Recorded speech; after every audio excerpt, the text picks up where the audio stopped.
Hello मेरे प्यारे प्यारे बच्चों, क्या हाल चाल है। और एंड में आ चुके हैं, नीट के एग्जामिनेशन के कुछ ही दिन शेष रह गए हैं और इसलिए हम एक ब्रीफ डिस्कशन करेंगे, इसमें लंबा नहीं खींचेंगे।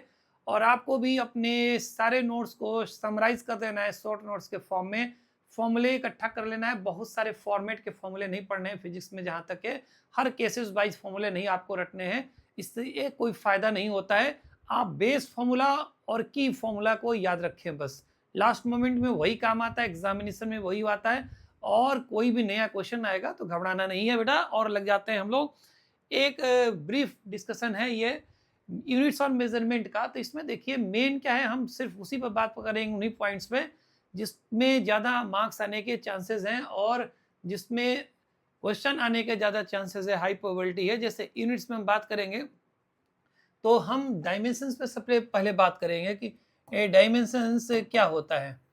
तो डायमेंशंस में हम बात करेंगे और बहुत ही ब्रीफ वे में बात करेंगे। तो देखिए डायमेंशंस बेसिकली क्या है ना कि 7 फंडामेंटल क्वांटिटीज होते हैं, ठीक है। हमें सबको पता है, इस आज के डेट में सबको पता चल गया होगा। और 2 सप्लीमेंट्री क्वांटिटीज प्लेन एंगल और सॉलिड एंगल होता है।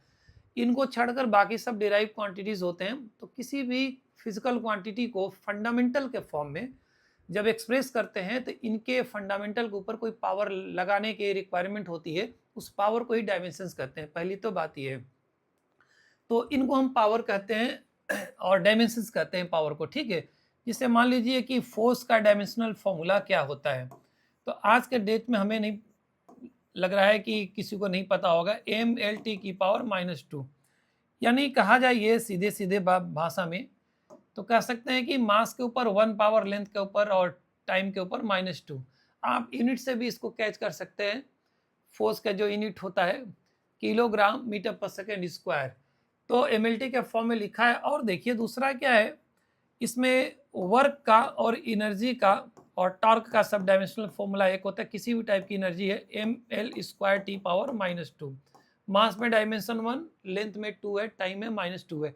सारे डायमेंशनल फॉर्मूले किसी भी फिजिकल क्वांटिटीज का हम इनके थ्रू ही निकाल सकते हैं, only by using this too. तो ये हमने एक तरीका बताया कैसे निकालेंगे। तो आप जैसे फिजिक्स के सारे फॉर्मूले जानते हो, 11th के सारे हर चैप्टर का हर टॉपिक का और 12th का हर चैप्टर का हर टॉपिक का, तो ज़्यादातर देखते हैं कि सारे फॉर्मूले या तो फोर्स और एनर्जी से कनेक्टेड है। उसमें से भी सबसे ज़्यादा एनर्जी का, जैसे मान लीजिए सेल्फ इंडक्टेंस निकालने को आ गया भाई, तो सेल्फ इंडक्टेंस निकालने को आ गया, तो सेल्फ इंडक्टेंस निकालने के लिए हमारे पास एनर्जी स्टोर्ड इन इंडक्टर का फॉर्मूला होता है ½ Li²। आप देखिए, बस हम बताएंगे नहीं कि क्या डायमेंशनल फॉर्मूला होता है, बस तरीके बता रहे हैं। हाफ डायमेंशन लेस होता है और ये एनर्जी है, तो आप एनर्जी को यहाँ रख दीजिए और करंट का स्क्वायर है a की पावर -2, उधर चला जाएगा, आपका निकल गया आराम से फॉर्मूला।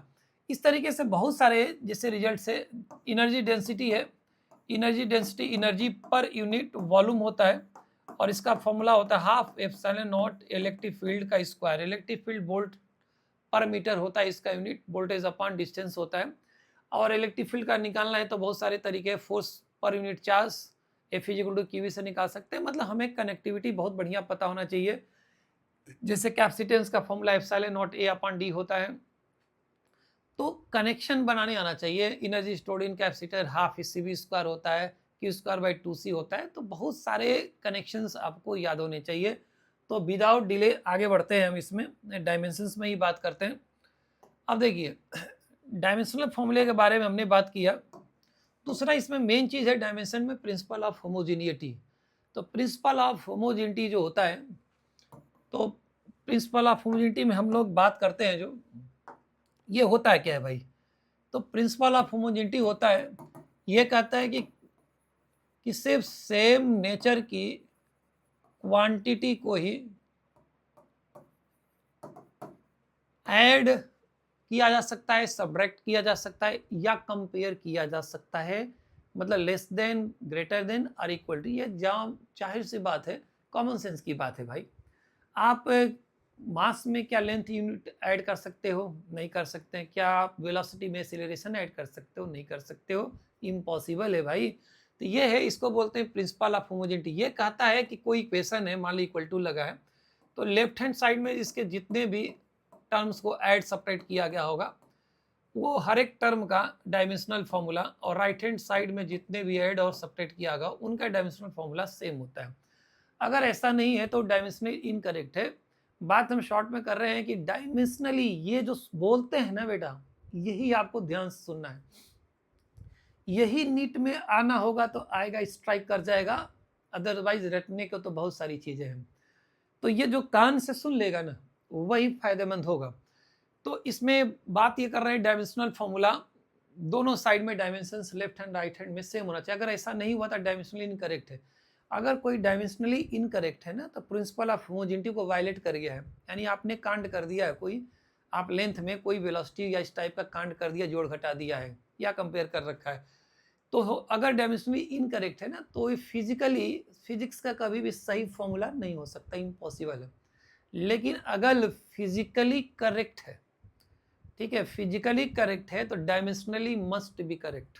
दूसरी बात, अगर डायमेंशनली अगर करेक्ट है तो ये गारंटी नहीं है कि फिजिकली करेक्ट फॉर्मूला होगा। दूसरी बात, इसके एप्लीकेशंस होते हैं हमारे पास, जो एक डायमेंशनल कंसिस्टेंसी चेक करना कि गलत है डायमेंशनली कि सही है, ये ठीक है, हम left hand right hand side के डायमेंशन से चेक करते हैं। दूसरा, जब डिराइव करते हैं तो उसमें भी नया रिलेशन को हम कैसे डिराइव करते हैं, तो डायमेंशंस का एक लिमिटेशन है। कभी भी कोई फिजिक्स का एग्जैक्ट फॉर्मूला डिराइव नहीं होता है।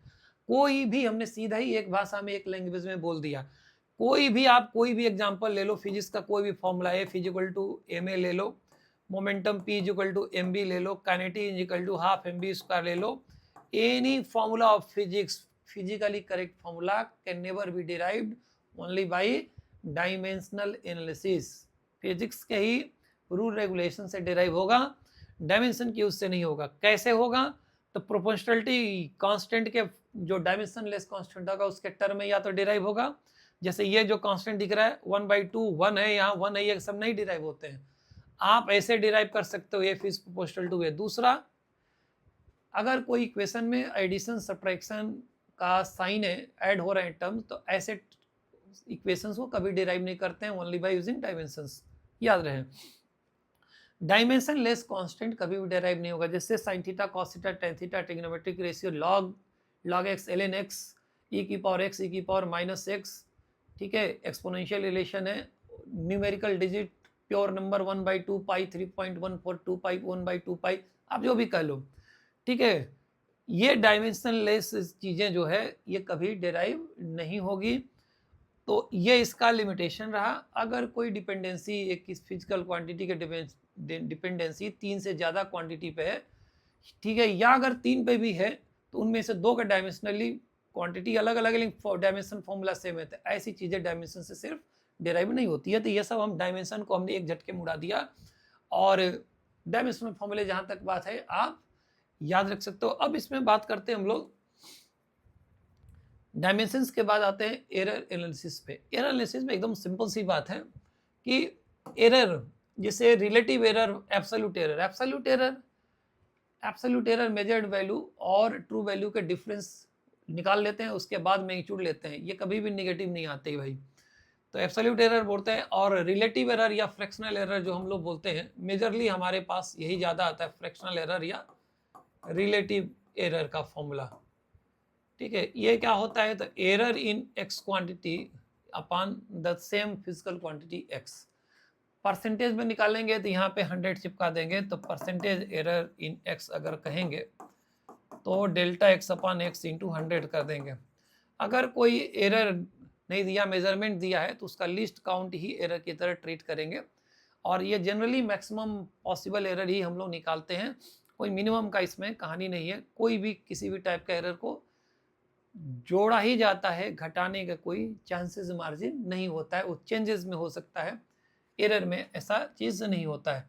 अब क्या है, एडिशन और सब्ट्रैक्शन में एरर कैसे निकालते हैं, तो एडिशन सब्ट्रैक्शन में एरर जो हम लोग निकालते हैं बेटा, तो एडिशन सब्ट्रैक्शन में एक रिजल्ट है, कैसे निकालते हैं एडिशन और सब्ट्रैक्शन में रिजल्ट, ठीक है। तो अगर कोई क्वांटिटी है a प्लस माइनस बी है, प्लस हो चाहे माइनस हो, एब्सोल्यूट एरर मैक्सिमम जो निकलेगा a का एरर प्लस b का एरर, और नोटेशन में लिखते समय इसको विद प्रॉपर एरर लिमिट ऐसे लिखते हैं।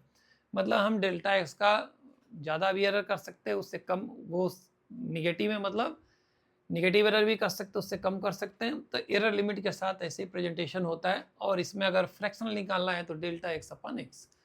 एडिशन और सब्ट्रैक्शन दोनों में एब्सोल्यूट एरर तो सेम होता है, बट रिलेटिव एरर अलग अलग होता है, क्योंकि एक्स की वैल्यू प्लस पे ए प्लस बी और माइनस पे माइनस बी है। और मल्टीप्लिकेशन डिवीजन में जो होता है एक रूल है, तो मल्टीप्लिकेशन और डिवीजन एक रूल है, तो इसमें फ्रैक्शनल एरर है। और आप पावर फंक्शन भी एक साथ ले लो, कोई भी पावर फंक्शन है, क्योंकि हमारे लिए नीट में यही इंपॉर्टेंट है, यही मैटर रखता है। मान लो कि आप कोई भी चीज़ रख लो, मान लो कि x जो है a के पावर m है, b की पावर माइनस n है, कुछ और भी है प्रोडक्ट में, c की पावर p है, d की पावर माइनस q है, और भी कुछ है प्रोडक्ट। और डिवीजन फॉर्मेट पे ये लागू है। तो x में जो रिलेटिव एरर होगा, ठीक है, वो सबका इंडिविजुअल टोटल रिलेटिव एरर का सम होगा। ऐसे भी माइनस करने का कोई गुंजाइश नहीं है। पावर माइनस में हो, प्लस में हो, ऊपर लिखा हो, नीचे लिखा हो, कोई मतलब नहीं है, एक ही होगा मैक्सिमम परमिसिबल जो रिलेटिव एरर होगा। इस तरीके से हम पूरा हिसाब कर देंगे। और अगर परसेंटेज में बात कर रहे हो आप, तो इंटू 100 लगा देंगे, तो आप कह सकते हो power of a into percentage error in a, power of b percentage error in b. इस तरीके से आप सारा परसेंटेज एरर टोटल निकाल कर जोड़ सकते हो। तो यही हमारे लिए इम्पोर्टेंस रखता है और यही आने के चांसेस भी है भाई। तो ये पावर फंक्शन में एरर निकालने की, परसेंटेज एरर निकालने की बात कर रहे हैं। फ्रैक्शनल एरर के थ्रू हम एब्सोल्यूट एरर भी निकालेंगे, तो एक्स को मल्टीप्लाई करना पड़ेगा। इन सब केसेस में यही ज़्यादा ध्यान रखना है बात को बेटा। अब बात करते हैं हम मेजरमेंट में बात करें, तो मेजरमेंट में बात करें तो वर्नियर कैलिपर्स और स्क्रू गेज में अगर बात करें तो मेजरमेंट में दो इंस्ट्रूमेंट हैं, वर्नियर कैलिपर्स, स्क्रू गेज। और सिग्निफिकेंट फिगर्स के जो रूल होते हैं वो आपको याद रखना है कि सारे नॉन जीरो डिजिट सिग्निफिकेंट होते हैं। दो नॉन जीरो के बीच में जितने जीरो होते हैं वो सिग्निफिकेंट होते हैं, ठीक है। Trailing zero in A number without decimal ना लगाना चाहिए कहीं पे। ट्रेलिंग जीरो 1 2 0 0 0, अगर बिना डेसिमल का है तो ये सब जीरो काउंट नहीं होंगे, बाकी और रूल वैलिड है। डेसिमल कहीं भी लग गया तो ट्रेलिंग जीरोस काउंट कर लेंगे भाई। और नंबर अगर एक से कम है, जैसे 0.0032, तो 32 नॉन जीरो है, आगे जीरो लगेगा काउंट करेंगे, जो पीछे वाले जीरो से पहला नॉन जीरो डिजिट्स के लेफ्ट साइड में सारा गायब करो, इनसिग्निफिकेंट होता है, वो सिग्निफिकेंट नहीं होता है। अगर साइंटिफिक नोटेशन में कोई मेजरमेंट है तो रखना चाहिए a into 10 to the power b, और पावर वाला टर्म सिग्निफिकेंट नहीं होता है, ए वाला होता है। यूनिट कन्वर्ट करने पे सिस्टम में, एक सिस्टम से दूसरे सिस्टम में नंबर ऑफ सिग्निफिकेंट फिगर्स नहीं चेंज होता है।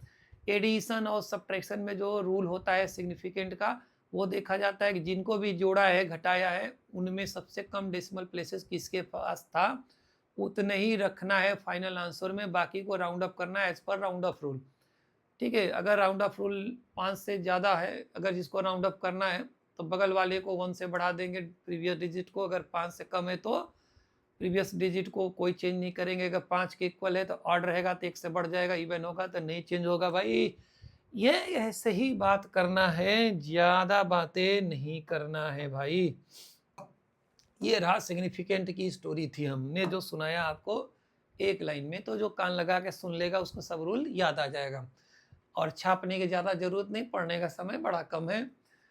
और 8 घंटे 10 घंटे 6 घंटे 4 घंटे का वीडियो नहीं देखना, नहीं तो सिलेक्शन से दूर हो जाएगा बेटा।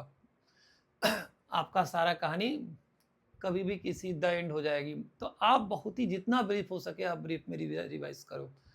वर्नियर कैलिपर्स, वर्नियर कैलिपर्स में अगर हम बात करें तो वर्नियर कैलिपर्स में देखिए एक लीस्ट काउंट का फॉर्मूला होता है, बेस फॉर्मूला याद रखना है, सब भूल जाना, ये ना भूलना। 1 main scale division difference 1 vernier scale division. Shortcut भले नहीं याद हो, ये जरूर याद हो, ठीक है। ये मेजर है अब इसमें दिया रहता है कि कितना मेन स्केल डिवीजन कितना वर्नियर स्केल डिवीजन के इक्विवेलेंट है। तो अल्टीमेटली एक मेन स्केल डिवीजन दिया रहता है वैल्यू, कितना भी हो, x यूनिट हो, जो भी है। तो आप एमएसटी के टर्म में दोनों रख दो। जनरली वीएसडी नहीं दिया रहता, इसलिए बोल रहे हैं लिस्ट काउंट आपने निकाला। अब बाकी अगर मेजरमेंट में आपने कोई मेजरमेंट किया, रीडिंग लिया आपने, तो रीडिंग निकालने का जो फॉर्मूला होता है मेन स्केल रीडिंग, पढ़ते हैं हम लोग, main scale reading plus number of divisions of vernier scale coinciding with any division of main scale into least count और minus zero error. Zero error जो भी एज पर कैलकुलेशन आएगा उसको हमेशा माइनस करते हैं। पॉजिटिव जीरो एरर होगा तो ये माइनस होगा एक बेसिकली, और नेगेटिव अगर जीरो एरर है तो माइनस करोगे तो रीडिंग में ऐड हो जाएगा, सीधी सी बात है। जीरो एरर कैसे निकालते हैं? तो नंबर ऑफ जो डिवीजन होगा, मान लीजिए 5वां डिवीजन मैच कर रहा है 10 डिवीजन के वर्नियर स्केल में, तो इनटू लिस्ट काउंट करके निकाल लेते हैं। और पॉजिटिव जीरो एरर का कैलकुलेशन अलग ढंग से होता है और निगेटिव जीरो एरर का कैलकुलेशन अलग ढंग से होता है। इसका थोड़ा सा नॉलेज होना चाहिए। और स्क्रू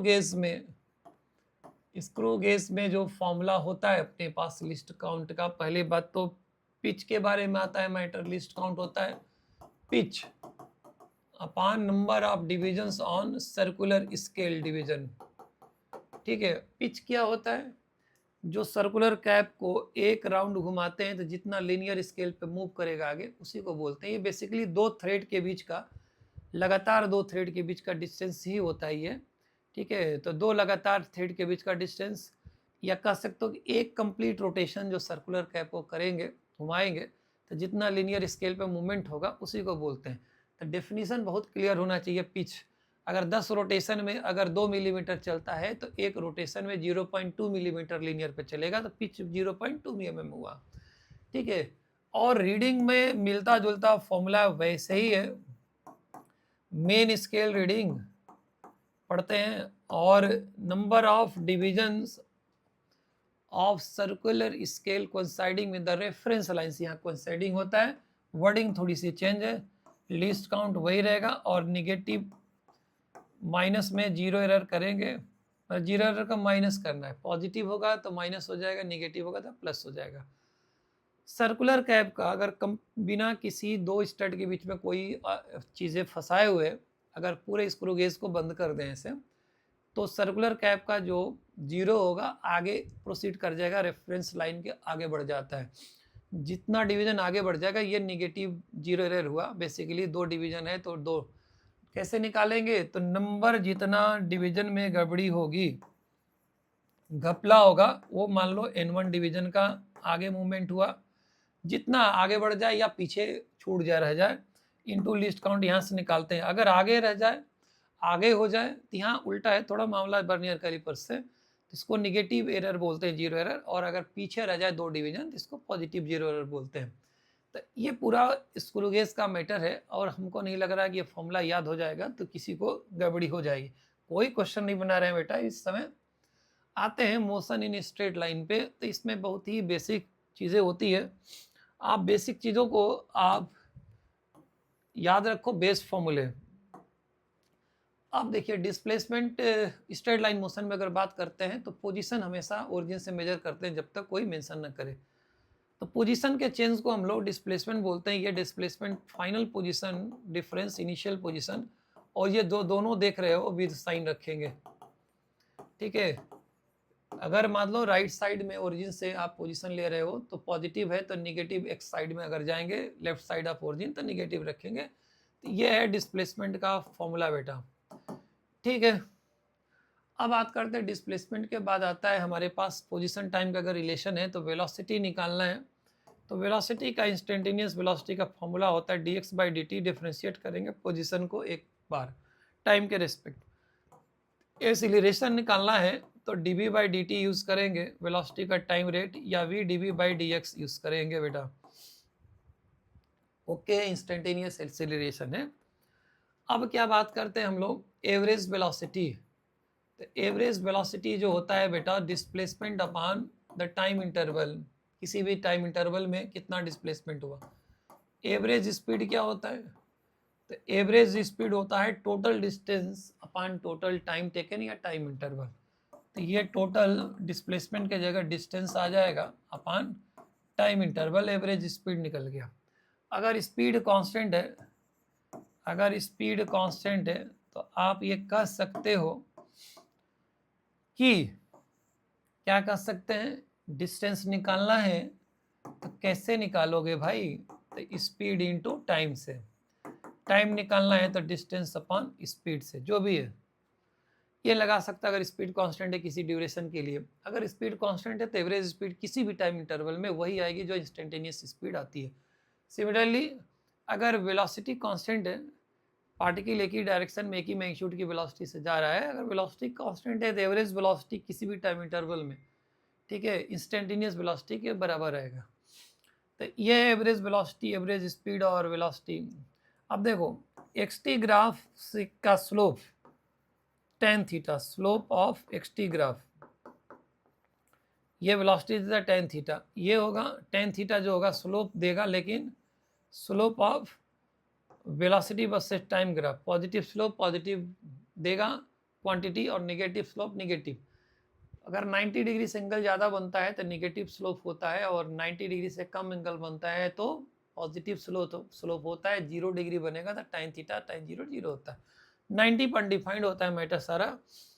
तो अब ये देखिए, ये तो पूरा हमने ग्राफिकल वे में भी बात कर लिया है कि किसके ग्राफ पे क्या चीज़ें। बाकी अगर एसिलरेशन मान लो, अगर एसिलरेशन कांस्टेंट है तो आप 3 इक्वेशन जिंदाबाद कर सकते हो। v equal to you plus A t, displacement s equal to u t plus half a t square, और v square equal to u square plus twice s. ये जितने भी इक्वेशन काइनेमेटिक्स के लिखे हो, इसमें जो भी नोन होगा वो विद साइन, अनजान को छोड़कर, जो निकालना है उसको छोड़कर, वो अपने आप साइन बताएगा। बिना साइन का रखना ये खतरे से खाली नहीं है, ऐसा करने पे गलत हो जाएगा, मामला पक्की बात है। अब इसमें अंदर में से बहुत सारे फॉर्मूले हैं तो उतना फॉर्मूले आपको नहीं जानना है। दूसरा इसमें देखिए, अगर मोशन अंडर ग्रेविटी में जाते हैं तो मोशन अंडर ग्रेविटी में एक्सीलरेशन ए की जगह जी विद साइन रख देंगे, तो एज इट इज़ सारी कहानी है। तो इसमें ड्रॉपिंग का केस में मान लीजिए अंडर ग्रेविटी में ड्रॉपिंग का केस है, एक्सीलरेशन जी है और रख देंगे विद साइन, जैसा यूज़ करेंगे। मान लीजिए नीचे का साइन ही प्लस ले लिया, ठीक है। अगर इसको गिराते हो एच साइड से, यहाँ टी टाइम पे पहुँचता है, वी वेलोसिटी से पहुँचता है, तब सारा इक्वेशन लगा दो। वी इक्वल टू यू 0 है, जी टी हो जाएगा, displacement h equal to half g t square हो जाएगा। ड्रॉपिंग का सबसे ज़्यादा यूज़ हुआ है, v square equal to u square plus u 0 है, 2GH होगा। इस एच को यहाँ रख दोगे, इस बी को यहाँ रख दोगे तो यही बीच वाला आ जाएगा। अब देखिए इसमें क्या है, अगर ड्रॉप करते हैं या इनिशियल वेलोसिटी 0 है और एक्सीलरेशन कांस्टेंट है स्ट्रेट लाइन मोशन में, तो इक्वल टाइम इंटरवल में लगातार कंसेक्यूटिव जो डिस्टेंस कवर होता है उसका रेशियो ऑड नंबर में रहता है, 1 3 5 7 9 ऐसे चलेगा। और अगर इक्वल डिस्टेंस कवर करता है, ड्रॉप किया जैसे यहाँ पे इक्वल डिस्टेंस कवर करता है, मान लीजिए एक्स एक्स एक्स का स्लॉट है, इनिशियल वेलोसिटी 0, एक्सीलरेशन कांस्टेंट है, कहीं पे भी बात कर रहे हैं, अंडर ग्रेविटी में नहीं, कहीं पे भी, तो जो टाइम का रेशियो आता है 1:√2 - 1:√3 - √2, ऐसे एक एक बढ़ता जाएगा, √4 - √3। ये मोशन अंडर ग्रेविटी में और बहुत सारे केसेस बनते हैं इसमें, तो मल्टीपल चीज़ें याद रखना बहुत पॉसिबल नहीं है, इसलिए आप बेस फॉर्मूले पर रहो और फॉर्मूले लगाना जानो। एस टीएथ में अगर बात करते हैं, टीएथ में डिस्प्लेसमेंट, तो ये फॉर्मूला होता है you plus A by 2 into 2t - 1। ये कह सकते हो टीएथ सेकेंड, एनएस सेकेंड में डिस्प्लेसमेंट है, और ये इसमें भी नोन विद साइन रखेंगे। जो भी अगर आपको पता है क्वेश्चन में दिया है तो नोन को विद साइन रखना है, अननोन को नहीं, ठीक है।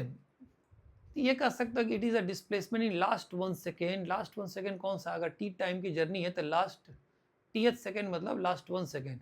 जैसे 5 सेकेंड की जर्नी है तो 5वां सेकेंड 4 to 5 सेकेंड को ही बोलेंगे, तो लास्ट 1 सेकेंड ही आता है बार बार। डिस्टेंस पूछेगा कहीं भी फिजिक्स में तो आपको टर्निंग चेक करना होता है कि वेलोसिटी जीरो करके कहाँ से आया है, किस मोमेंट पे। ये सावधान रहना, डिस्टेंस निकालने में ज़्यादा डेंजर है मामला। और अगर मान लीजिए कोई हम ग्राफिकली बात कर ले, मान लीजिए ये वेलोसिटी वर्सेस टाइम ग्राफ है। मान लीजिए रैंडम हमने ऐसे कोई ग्राफ बना दिया, कुछ एरिया ऊपर दिख रहा है, कुछ नीचे दिख रहा है। तो अगर मान लीजिए इस सेगमेंट का एरिया A1 है, ये A2 है, ये A3 है, ये A4 है, तो अगर मान लीजिए कोई डिस्टेंस पूछ रहा है निकालने को, तो आप सारा एरिया जो ग्राफिकली आप निकालोगे वो जोड़ देना, साइन और इन नहीं लगाना है, तो डिस्टेंस पा जाओगे। क्यों ऐसा हो रहा है, इतना समझने का भी टाइम फिलहाल नहीं है। अगर डिस्प्लेसमेंट निकालना है तो ऊपर के एरिया को तो प्लस लिखेंगे और नीचे वाला एरिया को माइनस लिखेंगे, ठीक है। ये ऐसा रूल है, क्योंकि यहाँ वेलोसिटी का डायरेक्शन चेंज हो रहा है, आगे जा रहा है, पीछे जा रहा है, इसलिए यहाँ 20 मीटर आगे गए, 5 मीटर पीछे आ गए, तो घटाते जा रहे हैं डिस्प्लेसमेंट के लिए। डिस्टेंस जानते हो कभी घटता है नहीं, जुड़ता ही जाएगा। रीजन तो यही है, इसमें टर्निंग हो रहा है, यहाँ पे भी देखिए टर्निंग हुआ है, यहाँ भी टर्निंग है, यहाँ भी टर्निंग, यहाँ भी होने वाला है, ठीक है। तो वीटी ग्राफ के जैसे बारे में बात कर रहे हैं, वैसे ही आप बात कर सकते हो एटी ग्राफ से भी। तो एटी ग्राफ में अगर बात करेंगे हम एक्सीलरेशन टाइम ग्राफ से, यहाँ पे अगर मान लीजिए वैसे ही आप बना दिया ऐसे, ये एरिया A1 है, A2 है, तो इसका जो एरिया होता है ना, एरिया मतलब इंटीग्रेशन होता है, तो इंटीग्रेशन करेंगे तो क्या आएगा, तो बेसिकली ये चेंज इन वेलोसिटी आएगा, final velocity minus initial velocity integration ADT from T1 से T2 है जो भी टाइम लिमिट, तो एरिया देगा, area of acceleration versus time graph. और ग्राफ का एरिया कहाँ निकालते हैं, ऑन टाइम एक्सिस पे, यहाँ पे पहले वाले केस में यही था, और विद साइन लेंगे भाई, विद साइन लेंगे। यहाँ कोई ऐसा चीज़ नहीं है कि मिलेगा बिना साइन का, कुछ नहीं मिलने वाला है, लिख लीजिए गलती है। तो ये पॉजिटिव एरिया लेंगे तो इसको नेगेटिव कंसीडर करेंगे। एटी ग्राफ हो गया, वीटी ग्राफ हो गया। एक्सटी ग्राफ के एरिया से कुछ नहीं मिलता है भाई अब फिजिक्स में। एक्सटी ग्राफ के स्लोप से वेलोसिटी मिलती है, वेलोसिटी टाइम ग्राफ के स्लोप से एक्सीलरेशन मिलता है, एक्सीलरेशन टाइम ग्राफ के स्लोप से dA/dt यानी rate of change of acceleration with respect to time मिलेगा कि एक्सीलरेशन टाइम के रिस्पेक्ट में किस रेट से चेंज हो रहा है। तो ये ओवरव्यू दे दिया हमने जो है सारे ग्राफिकल और इस constant acceleration motion under gravity का सारा केसेस के बारे में बात हो गया। रिलेटिव मोशन में अगर चलते हैं तो एकदम सीधा सा बात है, ए का वेलोसिटी बी के रिस्पेक्ट में निकालना है तो ए की वेलोसिटी ग्राउंड के रिस्पेक्ट में माइनस बी के वेलोसिटी ग्राउंड के रिस्पेक्ट में, यही बात कर लेंगे सारा। अगर स्ट्रेट लाइन में हो तो जो भी इनमें तीनों में से पता होगा विद साइन रखना, तो स्ट्रेट लाइन में साइन के साथ रखेंगे। और इन वेक्टर फॉर्म में अगर चले जाएं हम तो इन्हीं चीज़ को वेक्टर फॉर्म में नोटेशन ले सकते हैं। तो ए की वेलोसिटी बी के रिस्पेक्ट में, तो यहाँ साइन नहीं चलेगा, ए की ground velocity ground observer stationary observer on ground minus b की ग्राउंड के रिस्पेक्ट में, ये वेक्टर फॉर्म में है तो वेक्टर आपको पूरा आना चाहिए। यहाँ वेक्टर को हमें नहीं लग रहा है कि रिवाइज करने की ज़रूरत है। तो वेक्टर फॉर्म में, तो मोशन इन स्ट्रेट लाइन में ये रिलेटिव मोशन का जो मामला था, रिलेटिव वेलोसिटी रिलेटिव एक्सीलरेशन, वैसे ही आप ये बात कर सकते हो इसमें।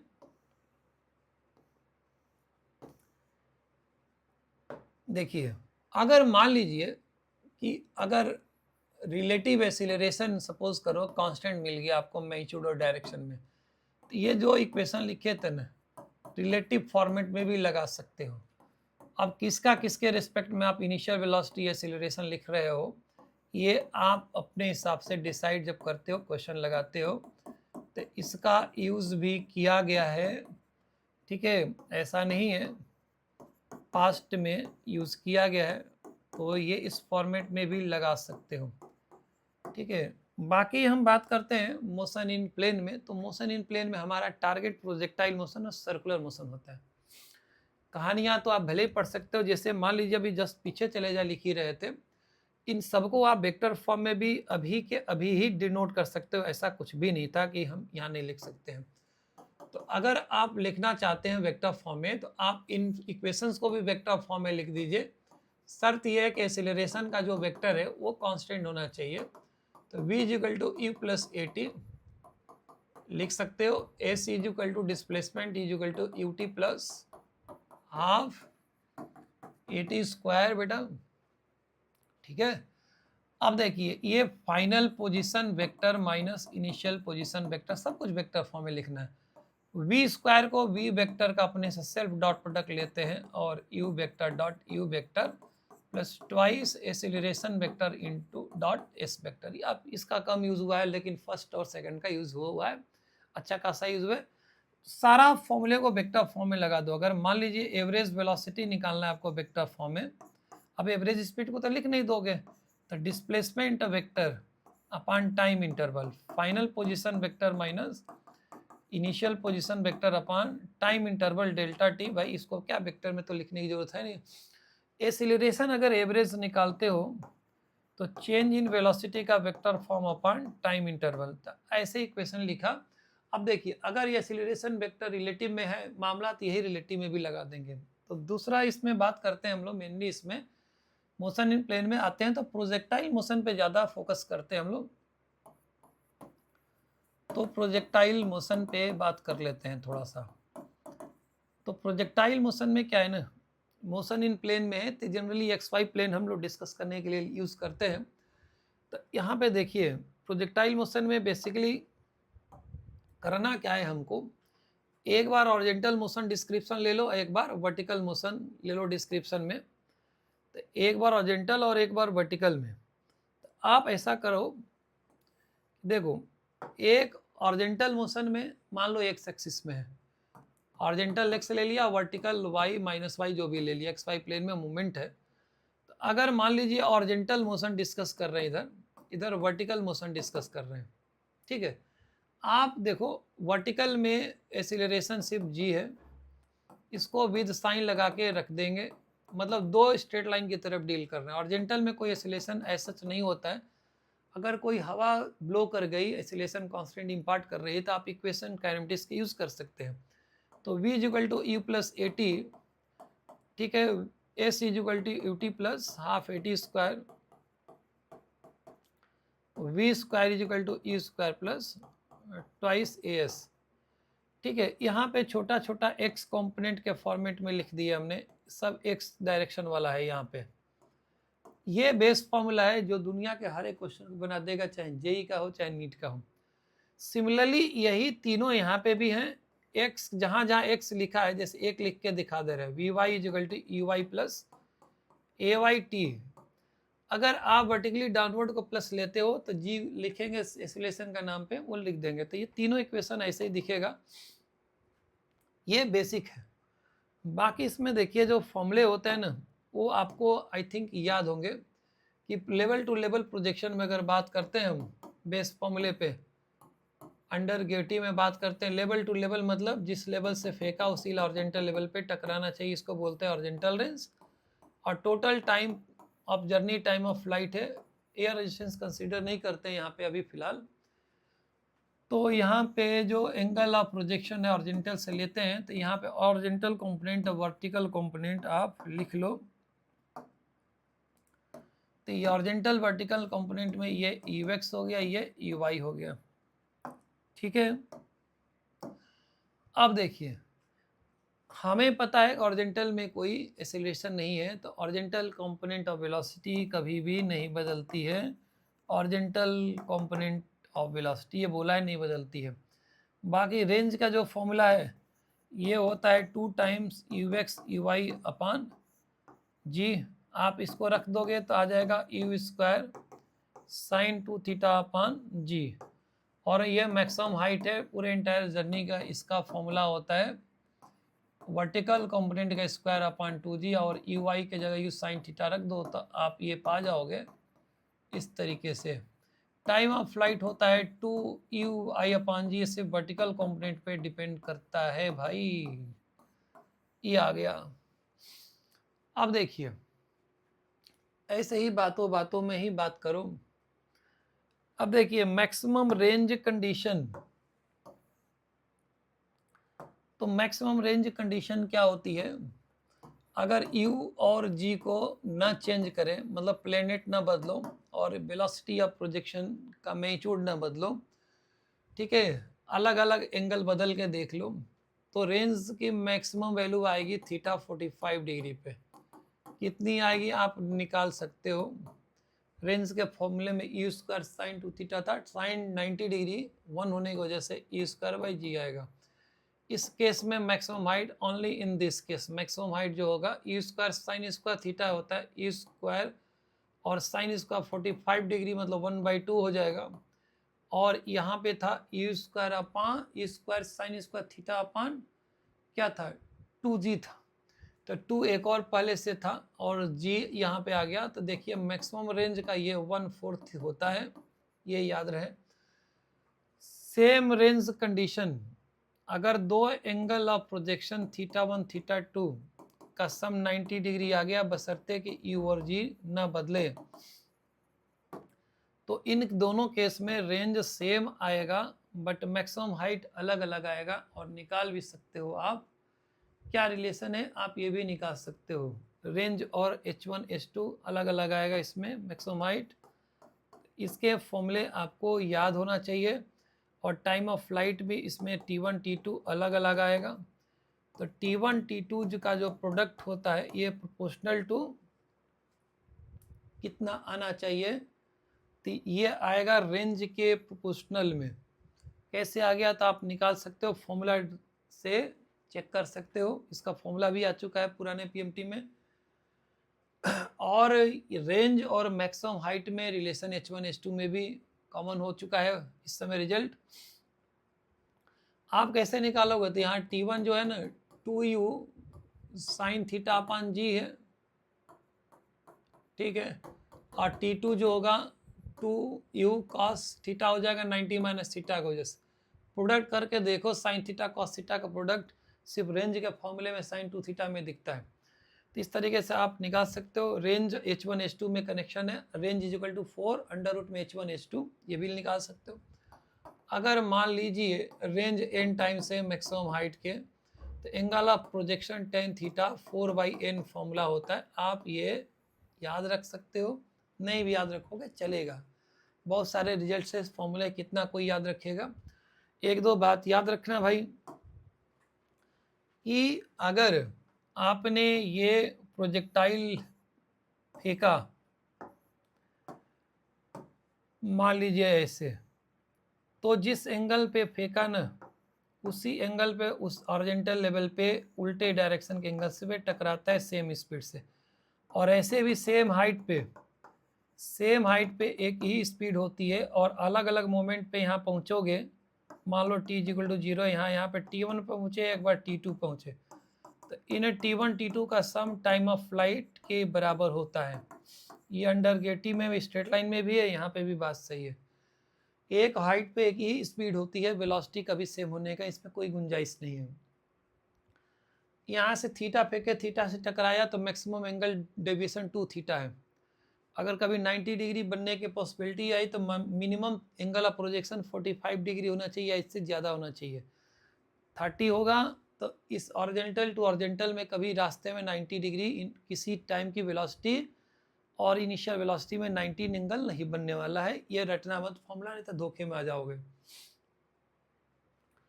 अब बात करते हैं जिसमें सर्कुलर मोशन के बारे में। जैसे मान लीजिए हम बात करें तो प्रोजेक्टाइल में इतना काफ़ी है। सर्कुलर मोशन में यूनिफॉर्म सर्कुलर मोशन मेजर है।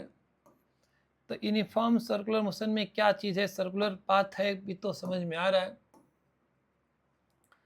तो देखिए अगर ऐसे पार्टिकल घूम रहा है r रेडियस में, तो देखिए सेंटर की तरफ सेंट्रीपिटल एक्सीलरेशन होता है, फोर्स भी हुआ, एक ही बात है, ठीक है। वेलोसिटी टेंजेंशियल होती है 90 डिग्री। ये पोजीशन वेक्टर दूर होगा सेंटर से। ओरिजिन मान ले, अगर ओरिजिन इसका किसके सेंटर को, सर्किल के सेंटर को दो, v equal to r omega होता है और इसमें लीनियर स्पीड कांस्टेंट होती है, ठीक है। वेलोसिटी लीनियर कांस्टेंट नहीं होती है, वेरिएबल होती है। एक्सीलरेशन वेरिएबल होता है, ठीक है। Acceleration is always variable. Because of change in direction. Centripetal होता है एक्सीलरेशन, कितना होता है, ये होता है v square by r, omega square r, और आर ओमेगा को वी लिख दो तो वी इंटू ओमेगा इसके थ्रू। Angular velocity vector wise constant होता है मैग्नीट्यूड डायरेक्शन दोनों में, ठीक है। एंगुलर वेलोसिटी किधर होता है भाई, अगर ये क्लॉकवाइज एंटी क्लॉकवाइज घूम रहा है तो आउटवर्ड नॉर्मल में ओमेगा वेक्टर है, अगर क्लॉकवाइज घूमेगा तो क्रॉस डायरेक्शन इनवर्ड नॉर्मल। इसीलिए इसका जो वेक्टर फॉर्म होता है v is equal to omega vector cross r vector. R is basically position vector of particle away from the centre, ये फॉर्मूला होता है। अब क्या है, ओमेगा का एसआई जो यूनिट होता है रेडियन पर सेकेंड है, दिया नहीं रहेगा, आरपीएम दिया रहता है मोस्टली। तो 1 आरपीएम रिवॉल्यूशन पर मिनट, एक रिवॉल्यूशन में 2 पाई रेडियन घूमोगे 60 सेकेंड में, तो पाई बाई 30, ठीक है, आ जाएगा रेडियन पर सेकेंड में कन्वर्ट करके। कन्वर्जन फैक्टर बहुत इसमें नोटिस करना है, कभी भी रेडियन पर सेकेंड में ओमेगा नहीं देते हैं सब। एंगुलर एक्सीलरेशन भाई यहाँ कैसे हो जाएगा, जब ओमेगा कांस्टेंट है तो ये 0 होता है, ठीक है। अब बात इसमें है, स्पीड तो लीनियर कांस्टेंट होती है, कोई अगर चेंज इन वेलोसिटी के बारे में इसमें बात करेगा मैग्नीट्यूड में, तो आपको फॉर्मूला ये लगाना होगा वेक्टर सब्ट्रैक्शन का मैग्नीट्यूड का, under root A square plus B square minus 2ab cos theta होता है दो वेक्टर का डिफरेंस का मैग्नीट्यूड, और रिजल्टेंट होता है under root A square plus B square plus 2ab cos theta. याद रहे, अगर 90 डिग्री एंगल है दो वेक्टर के बीच में, तो इनका दो वेक्टर का डिफरेंस वही दो वेक्टर का डिफरेंस और इनका सम का मैग्नीट्यूड सेम आएगा, आया हुआ है 2016 नीट में। तो इसको यूज कर सकते हैं इस टूल को। अब नॉन यूनिफॉर्म सर्कुलर मोशन ऐसा तो नहीं है, तो नॉन यूनिफॉर्म में स्पीड बदलती है, वेलोसिटी तो पहले भी बदल रहा था, ठीक है। नॉन यूनिफॉर्म में तो इसमें एक्सीलरेशन जो नेट होता है ना, वो सेंट्रीपिटल और एक टेंजेंशियल भी आ जाता है भैया यहाँ पे। तो एटी क्या होता है ना, rate of change of linear speed not velocity का टाइम रेट होता है, tangential component of acceleration. Acceleration दुनिया में हर मोशन में एक ही होता है, ये मत बोलना यहाँ एक्सीलरेशन दो है है एक ही, दो कंपोनेंट है, रेक्टेंगुलर 90 डिग्री एक टेंजेंट के लॉन्ग और एक रेडियल मतलब कि नॉर्मल एक्सीलरेशन, सेंट्रीपिटल एक्सीलरेशन बोलते हैं इसको, ठीक है। एसी का फॉर्मूला एक इंस्टेंट पे वेलोसिटी v है, तो वही लगेगा, चेंज होगा उस समय के लिए वो लगा देंगे, ठीक है। अब क्या है यहाँ पे, एटी अगर वेलोसिटी के अगेंस्ट में है, टेंजेंशियल वेलोसिटी के अगेंस्ट में है, तो स्पीड को डाउन करेगा और उसके डायरेक्शन में तो स्पीड को बढ़ा देगा, ठीक है। अब क्या है, एक जनरल में बात करें ना, तो किसी भी वेलोसिटी और एक्सीलरेशन के बीच में एंगल अगर ऑब्ट्यूज बनेगा तो वो रिटार्ड करेगा, स्पीड कम होगी, और एक्यूट एंगल बनेगा तो स्पीड बढ़ेगी, और 90 डिग्री होगा तो स्पीड कांस्टेंट रहेगी। That is the case of uniform circular motion. तो ये भैया हमारा आ गया। अब दूसरा इसमें यह है कहानी, थोड़ा सा बैक होते हैं, रिलेटिव मोशन में जो बात करते हैं 2D में, वो तो वेक्टर फॉर्म में हमने पहले ही लिख दिया था। अब मान लीजिए कोई कहता है कि velocity of rain with respect to man निकालना है, तो velocity of rain with respect to ground vector minus velocity of man with respect to ground vector.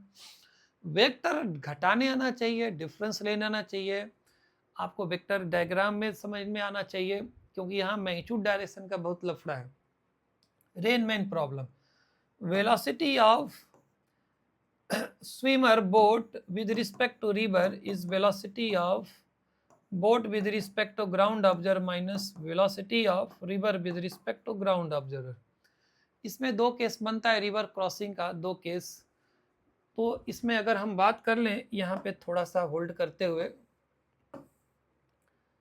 एक ऐड करते हैं पेज को, तो थोड़ा सा बात अगर ब्रीफ में कर लिया जाए तो बेहतर होगा।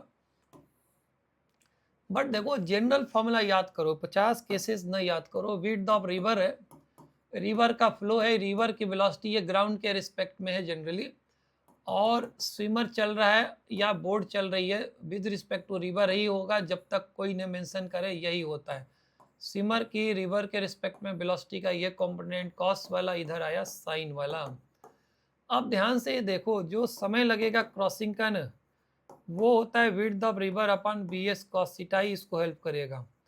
तो एक केस होता है मिनिमम टाइम निकालने का कि रिवर को क्रॉस करने में कितना समय लगेगा, डी बाई बी एस होगा। This is independent of river velocity. ये तभी होगा जो हमारा वर्टिकल एंगल लिया हुआ है वो 0 डिग्री होगा। ठीक है, अगर ईस्ट वेस्ट में, अगर ये ईस्ट है, ये वेस्ट है, ये नॉर्थ है, तो नॉर्थ में तैर रहे हैं अगर रिवर का फ्लो ईस्ट में है तो। इसमें शॉर्टेस्ट टाइम का केस है और पाथ शॉर्टेस्ट नहीं होता है। रिजल्टेंट निकालेंगे ग्राउंड ऑब्जर्वर से, वही वेक्टर वाला नोटेशन से निकाल लेंगे। अब देखो, इसका मतलब आप इस केस में आप पहुंचोगे कहीं और पे। अगर आप इस कंडीशन में तैरते हो, रिवर की वेलोसिटी इधर है और ऐसे तैरते हो, तो आप कभी भी यहाँ से यहाँ नहीं पहुँच के यहाँ पहुँचते हो, तो ड्रिफ्ट जो होगा ना रिवर की वेलोसिटी को, जैसे ये दिए गए समय में आप जो शिफ्ट किए हो वो निकल जाएगा, ड्रिफ्ट बोलते हैं इसको। दूसरा केस है शॉर्टेस्ट पाथ का। शॉर्टेस्ट पाथ के दौरान रिवर क्रॉस कैसे करते हैं, सीधी सी बात है, शॉर्टकट रास्ता यही दिख रहा है। तो रिवर की वेलोसिटी और ये कंपोनेंट बराबर हो जाएगा, v s sine theta is equal to v r के बराबर हो गया। तो sine theta v r upon v s हो जाएगा भैया। और कभी भी रिवर की वेलोसिटी स्विमर की बराबर आ जाए या ज़्यादा है तो कभी भी शॉर्टेस्ट पाथ का केस अचीव नहीं होगा। मतलब रिवर पास करोगे लेकिन शॉर्टेस्ट पाथ पे नहीं। ठीक है, और अगर ये बराबर हो गया ना तो साइन थीटा थीटा 90 डिग्री, यानी रिवर के लॉन्ग या रिवर के अगेंस्ट में चले गए तो कभी वो पार भी नहीं करोगे। तो ये केसेस है। बाकी हम लोग बढ़ते हैं, लॉज ऑफ मोशन पे आते हैं। तो लॉज ऑफ मोशन में थोड़ा सा 2 मिनट के लिए, 1 मिनट के लिए थोड़ा सा होल्ड करेंगे, पानी पीता रहे आदमी। ठीक,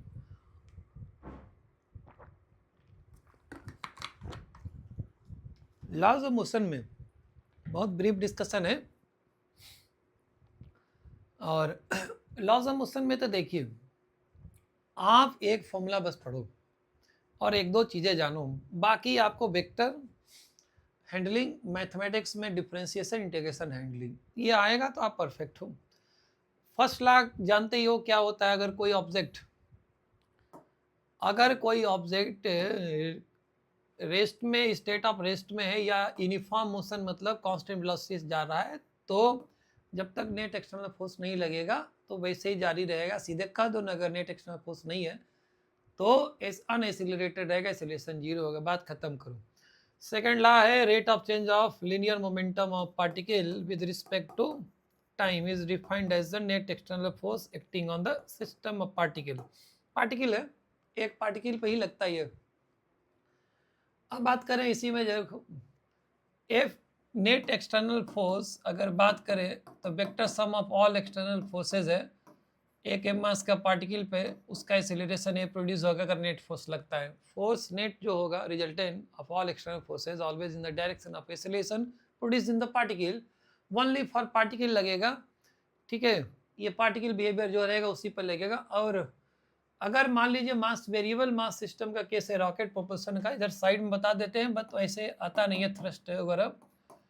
तो रॉकेट में जिस वेलोसिटी से गैस फॉर्मेट में मास निकलता है इजेक्शन और dm/dt का केस हो गया। बात देखिए, न्यूटन्स लॉ ये कहता है कि rate of change of momentum होगा, चाहे मास बदल लो टाइम के साथ, चाहे वेलोसिटी बदल लो। अब इम्पल्स क्या होता है, area force time graph, obviously change in momentum is called impulse. तो एरिया से निकालो चाहे इंटीग्रेशन करके निकालो, ये आपकी चॉइस है। तो चेंज इन मोमेंटम बेसिकली क्या होगा, integration of force dt from t1 से t2 टाइम लिमिट। ये एरिया ऑफ ft ग्राफ होगा, फोर्स वर्सेस टाइम ग्राफ। ठीक है, on time axis only, area is taken with sign. अगर टाइम एक्सिस के ऊपर का एरिया प्लस लेंगे तो नीचे का एरिया माइनस लेंगे, मतलब इसका यही हुआ। आ चुका है भैया, आप पी वाई को सब बना चुके होगे, अब बनाना भी मत। अब समय नहीं है PYQ बनाने का, अब कहानी सुनने का समय है। कॉमन फोर्सेज मैकेनिज्म में नॉर्मल रिएक्शन इज, ऐसे सुना दे रहे, normal reaction is always perpendicular to the surface in contact and compressive nature, दबाता है जिस सरफेस पे BD में बनाओगे आप। Tension is always away from the joint, यहाँ जहाँ पे बांधे हुए रस्सी ऑलवेज पुलिंग नेचर का होता है।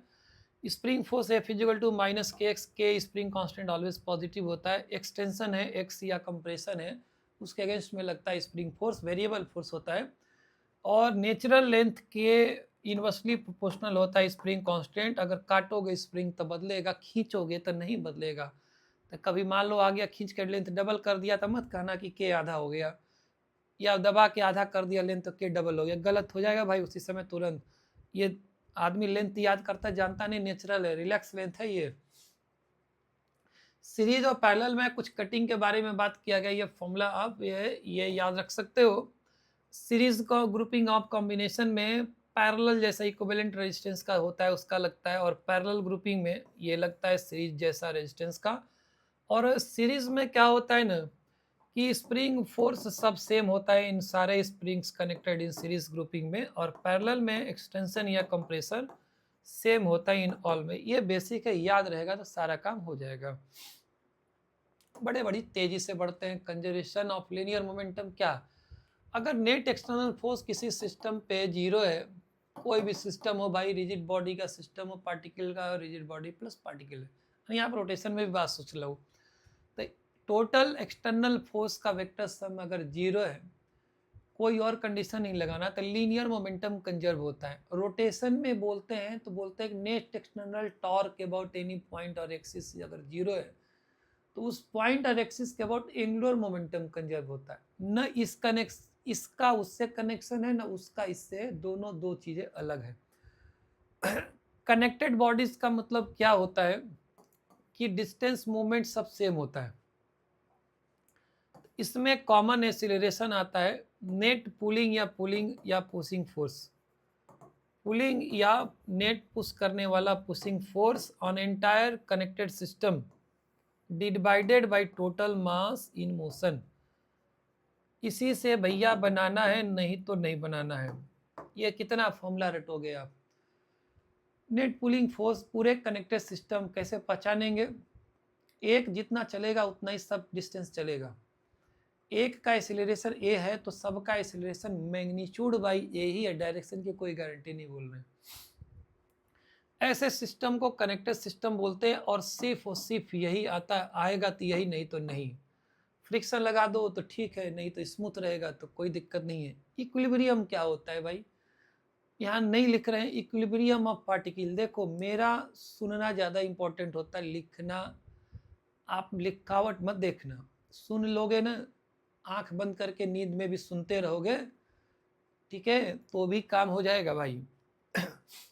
पेन नहीं चलाओगे रिवीजन तो हो जाएगा मन ही मन। अब देखो इक्विलिब्रियम ऑफ पार्टिकल की क्या कंडीशन है, अगर नेट एक्सटर्नल फोर्स पार्टिकल पे जीरो है ना तो वो इक्विलिब्रियम में है, ठीक है। अभी टाइप के बारे में बात ही नहीं हो रहा, पार्टिकल के इक्विलिब्रियम में बात कर रहे हैं। कैसे निकालेंगे, बैलेंस फोर्सेज लग रहा होगा, आप फोर्स कॉम्पोनेंट मेथड यूज करो, वेक्टर सम यूज करो, वेक्टर फॉर्म में दिया है, या लामिस थ्योरम लगा दो, जो अच्छा है वो लगा दो, इक्विलिब्रियम ऑफ पार्टिकल की कहानी आ जाएगी। अब बात करते हैं इसमें इक्विलिब्रियम के बाद, जैसे मान लो कनेक्टेड सिस्टम में बोल रहे थे तो कॉमन एक्सीलरेशन आएगा नेट पुलिंग फोर्स। अब जैसे कोई एग्जांपल ले लेते हैं, तो लिख ही चुके हैं फॉर्मूला। मान लो कि आप कोई एग्जांपल ले लो, कुछ भी बना दो यार। देखो ये पुली मासलेस है, आइडियल पुली है, मासलेस है, फ्रिक्शनलेस होता है ये जनरली। मास देगा तो mg लगा देंगे, लटका देंगे इसका भी वेट। स्ट्रिंग आइडियल होगी तो इनएक्सटेंसिबल होती है, ठीक है, और मासलेस होगी, लाइट स्ट्रिंग यूज करते हैं। मान लीजिए एटूड मशीन का ये सहारा है, इधर मान लीजिए m1 मास, इधर m2 मास है, इधर m3 मास है, ठीक है। मान कर चलना m2 m3 ये सब मिलकर m1 से ज़्यादा है, तो ये सब इधर एक्सीलरेट होंगे तो ये ऊपर जाएगा। तो नेट पुलिंग फोर्स कितना हुआ, इन दोनों का weight m2 plus m3 into G, a minus M1 net pulling force, a total masses in motion M1 plus M2 plus M3। Direct acceleration आ गया। टेंशन निकालना है तो इससे आप अगर यहाँ निकालना है तो इसका एबीडी बनाएंगे, अगर यहाँ लिखना है इसका निकालना है तो इसका एबीडी बनाएंगे, और net force is equal to mass into acceleration, acceleration direction में नेट फोर्स लगा देंगे। अपरेंट वेट जहाँ पूछे नॉर्मल रिएक्शन लगा दो, ठीक है, बाकी कुछ नहीं करना है। वैसे ही यहाँ पे नेट पुलिंग फोर्स देखो, अगर आप देखो तो पूरा एंटायर पुलिंग सिस्टम है तो नेट फोर्स F1 है बाहर में, ये सब इंटरनल दिखाया जा रहा है, विद इन द सिस्टम है। अब तो एक्सीलरेशन निकल गया, net pulling force upon total mass. अगर F2 निकालना है तो आप जैसे निकाल लो, आप इक्वेशन लिख सकते हो। मान लो एक्सीलरेशन इधर है तो F1 minus F2 is equal to M1 into A, ये यहाँ पे रख दो, निकल जाएगा ये जो भी लिखा हो इसमें।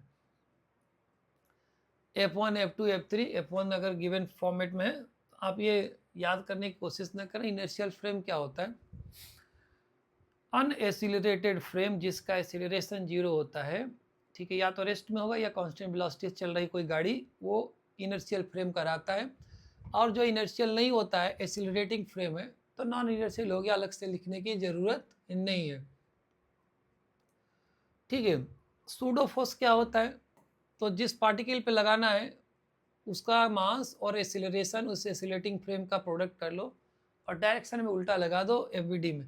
ये तब जरूरत पड़ता है भाई जब आप free body diagram Newton's law के क्वेश्चन बनाते समय आप नॉन इनर्शियल फ्रेम में जाके करते हो, अदरवाइज इसकी कोई रिक्वायरमेंट और कोई ज़रूरत नहीं है, ठीक है। अब हम बात करते हैं फ्रिक्शन के बारे में, थोड़ा सा कहानी सुन लेना। फ्रिक्शन तभी अपीयर होता है स्टैटिक या काइनेटिक्स जब कोई टेंडेंसी बनता है रिलेटिव मोशन का तो स्टैटिक, और रिलेटिव मोशन हो जाएगा तो काइनेटिक। फॉर्मूला क्या होता है? स्टैटिक फ्रिक्शन का फॉर्मूला होता है भाई, जितना अप्लाइड नेट फोर्स होगा उसी के बराबर होगा। और कब तक होगा? तो अप टू लिमिटिंग फ्रिक्शन। और लिमिटिंग होता है म्यूवेस इंटू नॉर्मल, म्यूवेस होता है coefficient of static friction depends on the nature of surfaces in contact. ये नॉर्मल रिएक्शन है, यानी ये मैक्सिमम स्टैटिक फ्रिक्शन की वैल्यू होती है। लगता किधर है? तो टेंडेंसी रिलेटिव मोशन जो होती है उसके अगेंस्ट में लगता है। मोशन नहीं बोलना है, गलत हो जाएगा। काइनेटिक का फॉर्मूला म्यू के इंटू एन बहुत कॉमन हो चुका है, ठीक है। ये एक बार रिलेटिव मोशन हो गया तो ही लगेगा, स्पीड चाहे धीमे हो, रिलेटिव चाहे ज़्यादा हो, तो यही लगेगा। एक बार स्टार्ट हो गया स्लिपिंग तो कांस्टेंट रहता है जब तक नॉर्मल और म्यू के ना बदल दो किसी वजह से, ठीक है। एंगल ऑफ फ्रिक्शन वगैरह लिमिटिंग कंडीशन में जो ब्लॉक है, ब्लैक ब्लॉक को ऑरिजेंटल सरफेस रफ सरफेस पर रख के एक फोर्स लगाते हैं फ्रिक्शन अपीयर कराने के लिए, तो लिमिटिंग फ्रिक्शन जब लग रहा होता है लिमिटिंग कंडीशन में, तो कांटेक्ट फोर्स क्या होता है? कांटेक्ट फोर्स बेसिकली क्या होता है? एक सरफेस दूसरे पे जो लगाते हैं, फ्रिक्शन और नॉर्मल रिएक्शन का रिजल्टेंट, सीधे कहो, यानी कह सकते हो कि फ्रिक्शन और नॉर्मल रिएक्शन एक ही फोर्स है, मतलब एक ही फोर्स के दो रेक्टेंगुलर कंपोनेंट है, कह सकते हो। तो कांटेक्ट फोर्स जो नॉर्मल रिएक्शन मैक्सिमम एंगल बनाता है ना लिमिटिंग कंडीशन में, उसी को एंगल ऑफ फ्रिक्शन बोलते हैं। एंगल ऑफ रिपोज, मान लो ये पेन रखा है, ये हमने रफ सरफेस से झुकाते गए, एक पर्टिकुलर एंगल क्रॉस कर दे ही ये स्लाइड कर जाएगा। ये इसके मास पे डिपेंड नहीं करेगा, इस एंगल को बोलते हैं एंगल ऑफ रिपोज। तो एंगल ऑफ रिपोज होता है जैसे tan phi angle with horizontal है, ये इससे कनेक्शन है, ये दोनों एक ही होता है, angle of repose angle of friction, बस सिचुएशन का डिफरेंस है। डायनेमिक सर्कुलर मोशन में आप लगा सकते हो मैक्सिमम जो ऑरिजेंटल पे, अगर कोई कार 4 व्हीलर चल रहा था under root mu s r g, r is the radius of curvature, maximum safe speed बोलते हैं इसको। इससे ज़्यादा स्पीड ले जाओगे तो स्लाइड कर जाएगा, म्यूएस बचा नहीं पाएगा। बैंकिंग में क्या करते हैं? Tan theta v max b upon r g, v max under root R G tan theta. ये अगर ये बैंकिंग रोड का सिर्फ है, लेकिन सिर्फ बैंकिंग ओनली है, कोई रफनेस नहीं है, ये मान कर चला गया है। अगर वो होगा तो देखो फॉर्मूला अजीब सा दिखेगा। मतलब ये कह रहा है कि अगर ये गाड़ी ऐसे है, ठीक है, और रफ सरफेस पे है, ये रफ है और म्यू एस स्टैटिक कोफिशिएंट दिया और ये सर्कुलर मोशन पे टर्निंग ले रहा है, तो इसमें एक मैक्सिमम सेफ स्पीड होती है, आ चुका है नीट 2016 में, लेकिन डायमेंशनली बन गया था, under root R G tan theta plus mu S upon 1 minus mu S tan theta. भाई देख भी लेना, अगर कैलकुलेशन मिस्टेक का कोई चांसेस तो नहीं है, ऐसे है नहीं। और मिनिमम सेफ स्पीड में आ जाए तो मिनिमम में इंटरचेंज कर दो माइनस और plus, under root R G tan theta, ये minus mu S upon 1 plus mu S tan theta. इसमें अगर हम म्यू एस जीरो कर देंगे तो जो अभी कह रहे थे वही आ जाएगा इसके पहले, विदाउट फ्रिक्शन और रफ ना रहे, स्मूथ रहे, आप बैंकिंग रहे थीटा पे। तो ये दोनों रेंज है, इसके बीच में आप सेफ हो, मैक्सिमम और मिनिमम, अदरवाइज आप स्लाइड कर जाओगे। इससे कम से गए तो नीचे स्लाइड कर जाओगे, और इससे ज़्यादा गए तो ऊपर स्लाइड कर जाओगे रोड के अलाउंग, ठीक है। तो यहाँ पे कुछ ये फॉर्मूले हैं। अब आते हैं वर्क एनर्जी पावर वाले भैया। वर्क एनर्जी जहाँ तक अभी कर लेंगे, बचेगा तो फिर करेंगे। देखो, work done by constant uniform force और डिस्प्लेसमेंट का डॉट प्रोडक्ट आप लिख सकते हैं f s cos theta, where theta is angle between, obviously दो वेक्टर है तो उसी के बीच का एंगल होता होगा, फोर्स और डिस्प्लेसमेंट वेक्टर के बीच का एंगल है भैया। अगर 90 डिग्री बनेगा तो जीरो हो जाएगा, एप्टिस बनेगा तो निगेटिव वर्क आएगा, एक्यूट बनेगा तो पॉजिटिव वर्क आएगा। तो ये सीधी सी बात है, वेक्टर फॉर्म में मैटर है तो डॉट प्रोडक्ट का यूज पसंद करेंगे, और अदरवाइज ऐसे लगा देंगे। ग्रेविटेशनल फोर्स मान लीजिए कांस्टेंट एम जी है, तो इसका वर्कडन तो सीधे समझो, अगर वर्टिकली एच गए हो किसी रास्ते से जाओ, इंडिपेंडेंट ऑफ पाथ होगा इसका वर्कडन एम जी का, ग्रेविटेशनल फोर्स का, ठीक है। ऐसा हाइट नहीं लेना है कि रेडियस ऑफ अर्थ के कंपेरेबल हो जाए, जहाँ स्मॉल जी बदल जाए, ऐसा कंडीशन यहाँ नहीं कंसीडर करते हम लोग। तो उस केस में वर्कडन देखो, अगर ऊपर जाते हो ना तो माइनस एम जी एच, ऊपर से नीचे आओगे तो प्लस एम जी एच, ऑरिजेंटल जाओगे जीरो, क्या होता कुछ नहीं होता है। अगर इनिशियल से फाइनल, अगर आप डिस्प्लेसमेंट, अगर वर्कडन निकालते हो, फोर्स वेरिएबल है तो इंटीग्रेशन से निकालते हो, अगर मान लो तीनों कंपोनेंट के फॉर्मेट में तोड़ के लिखना है तो आप लिख सकते हो x1 से x2 fx dx, यही ऐसे जी ज़्यादा यूज़ होता है। y1 से दो कंपोनेंट फॉर्मेट यूज़ नहीं हुआ है, जेई वाले यूज़ किए, और तीनों तो कोई यूज़ ही नहीं किया है, लिख दिए हमने एफ जेड डी जेड, आए तो बात करो। और यूनिफॉर्म फोर्स का वर्कडन निकालना है तो f x into x two minus x one uniform अगर फोर्स है, plus f y into y two minus y plus f z into y z two minus z one. अगर ये constant है तो ब्रैकेट से बाहर लेकर देख लो क्या आ रहा है, एकदम बिल्कुल सिंपल सी बात है। एफ एक्स ग्राफ का एरिया क्या देगा, वर्कडन देगा, बिल्कुल है, साइन के साथ लेंगे, बिल्कुल देख लेंगे कि पॉजिटिव है निगेटिव। काइनेटिक एनर्जी में कनेक्शन लिखा है P square by two M, P under two M के, P is the linear momentum में। पोटेंशियल एनर्जी का बात किया है, पोटेंशियल एनर्जी का चेंज डिफाइंड होता है negative of work done by conservative force, और कंजर्वेटिव फोर्स है भाई ये, ठीक है। तो अगर कंजर्वेटिव फोर्स वेरिएबल है तो आप इंटीग्रेशन पर जाएंगे। चेंज इन पोटेंशियल एनर्जी हमेशा डिफाइंड होती है, absolute potential energy is never defined, statement भी यूज हो सकता है क्वेश्चन, ठीक है। कोई कहीं पे भी जीरो मान लो या कुछ भी मान लो रेफरेंस लेवल, चेंज जो होता है दो लेवल के बीच में पोटेंशियल एनर्जी, वो कभी नहीं बदलता है फॉर द गिवन अरेंजमेंट और सिस्टम में। इसका कनेक्शन और भी है, जो इक्विलिब्रियम के टाइप में बात कर लेते, इससे पहले हम ये लिख देते हैं, फोर्स को एक्स कॉम्पोनेंट निकालना है तो minus d u by d x, y component of force लिखना चाहते हो तो minus d u by d y. ये पार्शियल डिफ्रेंसिएशन है, यूज हुआ है, कभी कभी नहीं भी हुआ है। यहाँ x के रिस्पेक्ट में करेंगे तो y z को कांस्टेंट की तरह ट्रीट करेंगे, और यहाँ x और z को कांस्टेंट की तरह ट्रीट करेंगे, यहाँ x और y को कांस्टेंट की तरह ट्रीट करेंगे। बाकी बच्चे फोर्स को F X I cap, F Y Z cap और एफ जेड के कैप की तरह लिख सकते हो। स्टेबल इक्विलिब्रियम में कंडीशन है, आप देख सकते हो यहाँ पे लिखा है, ये देखिए stable equilibrium potential energy minimum condition में होती है।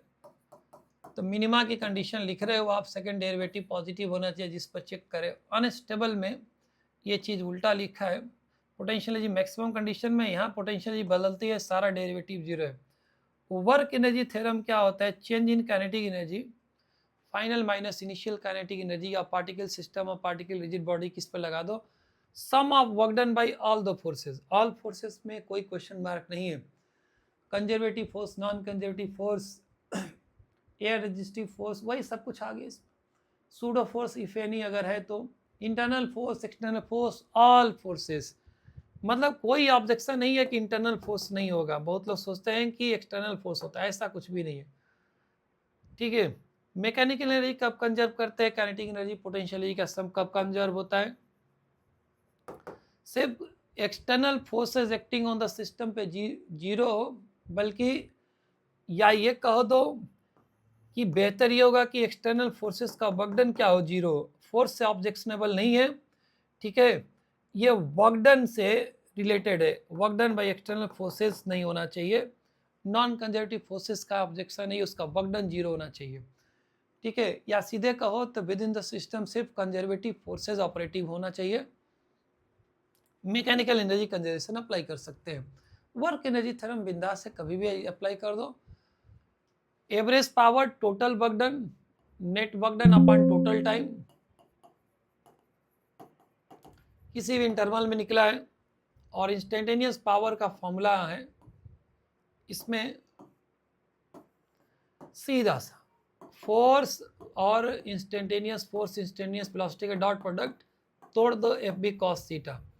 Power can be negative, can be zero, depending on the angle between force and instantaneous velocity vector. इसके बहुत सारे फॉर्मेट है, तो याद करने की जरूरत नहीं, बस फॉर्मूला लिख रहे हैं बेसिक। वर्टिकल सर्कुलर मोशन, देखिए मेजर कंडीशन क्या है, जैसे यहाँ पे लोवेस्ट पॉइंट पे जो वेलोसिटी देते हो ना, अगर मिनिमम √5 g या इससे ज़्यादा है तो वर्टिकल सर्किल पूरा कर लेगा। नीट 2016 में, इसके पहले भी आ चुका है।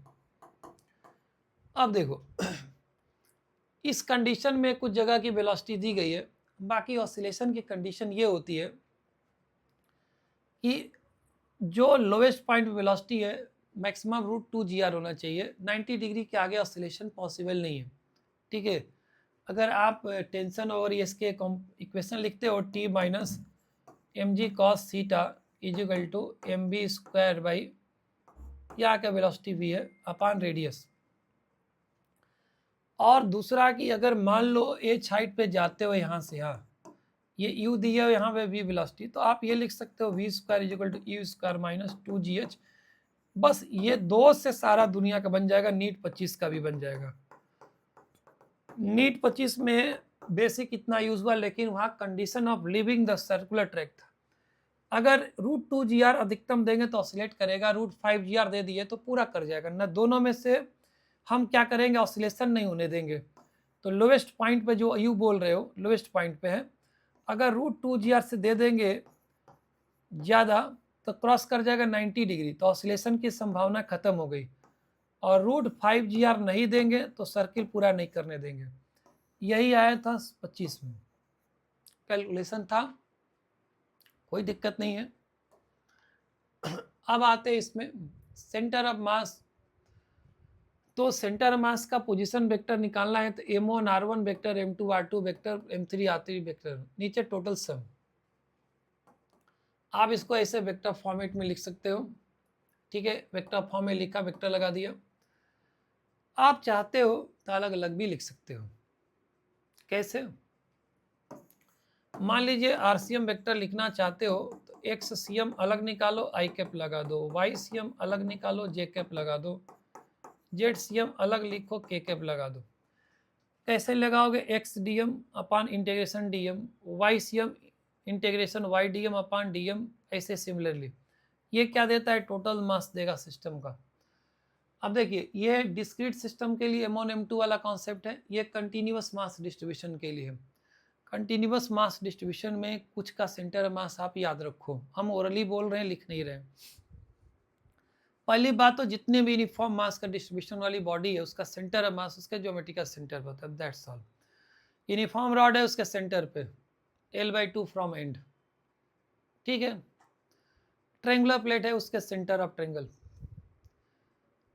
स्क्वायर है सेंटर पे, रेक्टेंगुलर प्लेट है सेंटर पे, ठीक है। स्फीयर यूनिफॉर्म है सेंटर पे, स्फेरिकल सेल सेंटर पे, ठीक। लेकिन अगर आप बात करोगे सेमी सर्कुलर,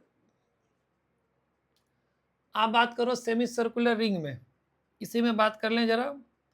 तो सेमी सर्कुलर अटैच करते हैं, तो सेमी सर्कुलर अगर रिंग में हम बात कर लें तो देखिए सेमी सर्कुलर रिंग में सेंटर ऑफ मास जो होता है ना, इसके यहाँ पे जो सेंटर ऑफ कर्वेचर से यहाँ से 2r/पाई पे होता है भाई, पूरा नहीं लिख रहे, ठीक है। ये सेमी सर्कुलर रिंग है। और सेमी सर्कुलर अगर प्लेट लेते हो, ये प्लेट है भाई, यही सेंटर से यहाँ पे जो डिस्टेंस होगा इसका, ये सेंटर ऑफ मास इसका होता है यहाँ से, ये डिस्टेंस है जो 4r/3 पे। अगर आप ये बात करो सॉलिड कोन पे, ये सॉलिड है भाई, तो बेस से जो बात करें ना, पक्की बात इसी के नजदीक का ही है, ये होगा h/4 पे भाई, h है हाइट इसका। और अगर कोन हॉलो है, तो ये हॉलो अगर कोन है, यूनिफॉर्म हॉलो कोन है, सब यूनिफॉर्म बॉडीज पे ही बात हो रही है। हॉलो कोन है तो ये जो होगा थोड़ा ऊपर हो जाता है सेंटर ऑफ मास h/3 पे। और लिखना है, लिख सकते हो हेमिस्फेरिकल सेल, अगर हेमिस्फेरिकल सेल है तो ये होता है r/2 के उस पे, यहाँ से हेमिस्फेरिकल शेल। और अगर सॉलिड है, अगर सॉलिड है तो होता है यहाँ से डिस्टेंस 3r/8, ये 3r/8 पे होता है। बाकी याद नहीं रखना है, और ये सब भी याद नहीं रखना है, कौन वगैरह जेई वगैरह पूछते हैं सब। अब बात करते हैं कोलिजन में कुछ कहानी है। दो फॉर्मूला होता है भाई, कोलिजन कोई भी हो, इन इलास्टिक हो, परफेक्टली इलास्टिक हो, इलास्टिक हो, 1 डायमेंशनल हो, 2 डायमेंशनल कोलिजन हो, कैसा भी हो, हेड ऑन हो चाहे ना हो, ऑब्लिक कोलिजन हो, linear momentum of entire system is always conserved just before just after collision. Coefficient of restitution का जो फॉर्मूला होता है, ये होता है relative velocity of separation along LOC, line of collision बोलते हैं, line of impact, relative velocity of approach along LOC, हटा दोगे LOC तो गड़बड़ हो जाएगा, जाके ऑब्लिक कोलिजन। LOC क्या होता है, जब दो कोलाइडिंग ऑब्जेक्ट टकराते हैं तो उनका सरफेस जब जहाँ कांटेक्ट पॉइंट बनता है उस पर नॉर्मल खींचो, कॉमन नॉर्मल आएगा, उसी को बोलते हैं LOC। कोई एक टकराने वाला चीज़ एक रेस्ट के चीज़ से टकराएगा तो रेस्ट वाला जिधर जाएगा वही LOC होगा, लाइन ऑफ इम्पैक्ट, तभी तो उधर जाएगा है। ये फॉर्मूला लिखने की जरूरत नहीं है, ये 1 डायमेंशनल कोलिजन हेड ऑन या ऑब्लिक दोनों के लिए वैलिड है। दूसरा मोमेंटम कंजर्वेशन पहले वही लगाना है, बल्कि बाकी यही याद रखना, इलास्टिक कोलिजन में kinetic energy total colliding objects का before collision and just after collision same होता है, but during collision kinetic energy का लॉस हर टाइप के कोलिजन में होता है, तो कंजर्वेशन बात नहीं लागू है यहाँ पे, कि कह दोगे कंजर्व होता है, ठीक है, ये बात याद रखना। हेड ऑन कोलिजन में अगर बात करें तो आगे फॉर्मूला लिखा हुआ है, याद कर सकते हो। अगर मान लो कि दो इक्वल मास का ऑब्जेक्ट आइडेंटिकल ऑब्लिकली टकराता, ऑब्लिक कोलिजन है, ठीक है, एक रेस्ट में है, तो आफ्टर कोलिजन 90 डिग्री पे ही जाएंगे भाई, आप प्रूव कर सकते हैं इसको। दूसरा है कि हेड ऑन कोलिजन किसको बोलते हैं, just before and just after collision अगर कोलाइडिंग ऑब्जेक्ट की वेलोसिटी है ना, लाइन ऑफ कोलिजन के लॉन्ग ही होगा दोनों केसेस में, आफ्टर एंड बिफोर कोलिजन। इसको बोलते हैं one dimensional collision, head on collision. अगर ऐसा नहीं है तो ऑब्लिक कोलिजन होता है। अगर आइडेंटिकल मासेस है तो हेड ऑन कोलिजन में, ठीक है, इलास्टिक अगर कोलिजन है तो वेलोसिटी विल बी इंटरचेंज्ड, ठीक, मोमेंटम भी इंटरचेंज होगा, काइनेटिक एनर्जी भी हो जाएगी। अब आगे बढ़े, यही कहानी है कुछ, ये फॉर्मूला है कि अगर nth कोलिजन के बाद कितना हाइट रेस करेगा, एक ऑब्जेक्ट को यहाँ से ड्रॉप किया टकरा के, कोफिशिएंट ऑफ रेस्ट्रिक्शन दिया हुआ है, वेलोसिटी कितने से उछलेगा आफ्टर nth कोलिजन, कितना टोटल टाइम लगेगा, ये रटने वाली चीज है, ये भी है। ये देखिए, इन इलास्टिक कोलिजन मतलब हम ई के टर्म में लिखना चाह रहे हैं, ये वन डायमेंशनल है, यानी हेड ऑन पे बात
हेलो हेलो हेलो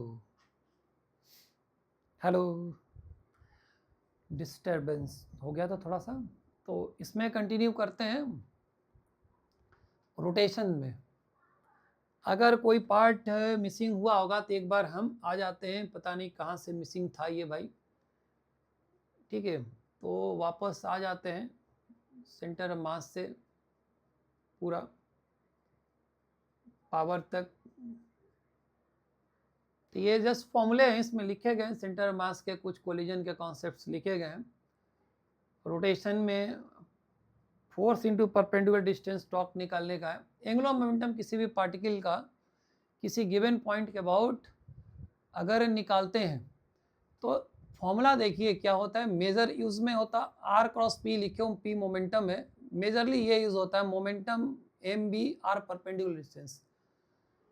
कहाँ से लेते हैं, जैसे मान लीजिए एक या इस पॉइंट के अबाउट हमें एंगुलर मोमेंटम निकालना है और ये है पोजीशन वेक्टर पार्टिकल का। ये पार्टिकल कहीं जा रहा है ऐसे भी वेलोसिटी से, एम मास का पार्टिकल है। ये जो लाइन ऑफ मोशन है यहाँ से ये परपेंडिकुलर डिस्टेंस लेते हैं। ठीक है, यही है यहाँ पे आर परपेंडिकुलर। एंगुलर मोमेंटम किसी भी सिस्टम का कंजर्व कब करते हैं, जब नेट एक्सटर्नल टॉर्क सिस्टम का किसी गिवन पॉइंट के अबाउट जीरो होगा। अबाउट पॉइंट और एक्सिस जिसके अबाउट भी बात कर रहे होगा तो angular momentum will be conserved in magnitude as well as in direction. तो प्योर रोटेशन में आई और ओमेगा का प्रोडक्ट यूज होता है। प्योर रोटेशन में एंगुलर मोमेंटम का फॉर्मूला क्या होता है, आई ओमेगा होता है। जिस एक्सिस के अबाउट निकालना है उस एक्सिस के अबाउट है, और पार्टिकल का है तो ये यूज होगा। दोनों होगा तो दोनों का वेक्टर सम यूज करते हैं। अगर कॉम्बिनेशन का मोशन है तो वो जनरली हमारे नीट में तो नहीं आता है, आया नहीं अभी तक फिलहाल।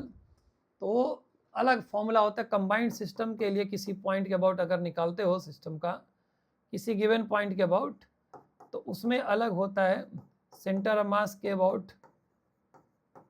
अगर कोई ऑब्जेक्ट जा रहा है उस बॉडी है, और plus LCM centre of mass के अबाउट एंगुलर मोमेंटम, इनका दोनों का सम करना पड़ता है। तो ये यूज नहीं हुआ है जनरली। तो relation torque net external torque होता है हमेशा ये rate of change of angular momentum torque I alpha में कन्वर्ट हो जाएगा, और टॉर्क dt ये चेंज इन एंगुलर मोमेंटम देगा। तो जैसे एंगुलर इंपल्स इसको बोलते हैं, जैसे चेंज इन लीनियर मोमेंटम को लीनियर इंपल्स बोल रहे हैं। तो सिमिलर पैटर्न है यहाँ पे। आप ट्रांसलेटरी से रोटेटरी पा भी सकते हो। आप ये न्यूटन्स लाइन रोटेशन बोल सकते हो एक बार के लिए, यहाँ पे अवेलेबल होता है। जैसे फिजिकल डैमे में मास को रिप्लेस कर दिया मोमेंट ऑफ इनर्शिया से। ठीक है, आप ऐसे कर सकते हो। लीनियर मोमेंटम को एंगुलर मोमेंटम से रिप्लेस कर दिया, फोर्स को टॉर्क से रिप्लेस कर दिया। तो ये रिप्लेसमेंट से आप याद कर सकते हो सारी चीज़ें। और वर्क डन अगर निकालना है टॉर्क के थ्रू, टॉर्क की वजह से, तो आप ऐसे ही याद कर सकते हो, वर्क डन निकल जाएगा। पावर अगर निकालना है जैसे एफ डॉट बी था, तो यहाँ पे टॉर्क डॉट ओमेगा वेक्टर से आप ये लिख सकते हो पावर इन रोटेशन। तो ये पावर का फॉर्मूला आ जाएगा। रोटेशनल काइनेमेटिक्स जैसे v equal to you plus A T होता है, वैसे कांस्टेंट एंगुलर अगर एक्सीलरेशन है,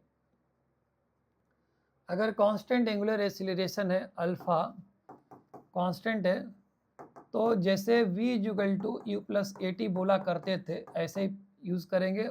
final angular velocity, initial angular velocity, alpha angular acceleration, और theta is equal to omega naught T plus half alpha T square.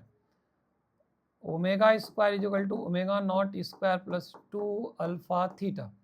ये चीज़ें ऐसे हम लोग आराम से पढ़ते हैं तो कोई दिक्कत नहीं है। बीच में थोड़ा सा हर्डल आ गया था अपने पास, अगर कोई डिस्टरबेंस होगा तो कोई दिक्कत नहीं है, जारी है मामला। ठीक है, ग्रेविटेशन में देखिए कुछ नहीं होता है। ग्रेविटेशन में क्या है बेसिकली, ग्रेविटेशन में देखिए केपलर्स लॉ पे पहले बात कर लेते हैं। केपलर्स के 3 लॉ जो होते हैं केपलर्स लॉ में, तो देखिए पहले लॉ को बोलते हैं लॉ ऑफ ऑर्बिट।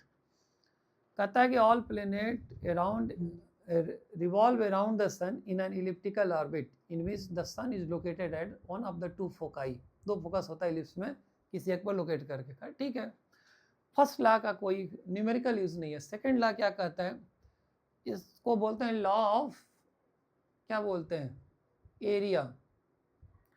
तो लॉ ऑफ एरिया बोलते हैं, तो ये कहता है कि एरियल स्पीड मतलब area covered per unit time, areal speed ये कांस्टेंट होता है जो प्लेनेट रिवॉल्व करता है। एरियल स्पीड क्या, area swept by the line joining the sun and the planet, ठीक है, ये क्या होगा, सेम टाइम इंटरवल में सेम होता है, इसीलिए एरियल स्पीड बोलते हैं इसको। और ये बेसिकली इसका फॉर्मूला भी होता है angular momentum about the sun upon 2 into mass of the revolving planet, ये होता है कांस्टेंट, इस पर आ चुका है न्यूमेरिकल।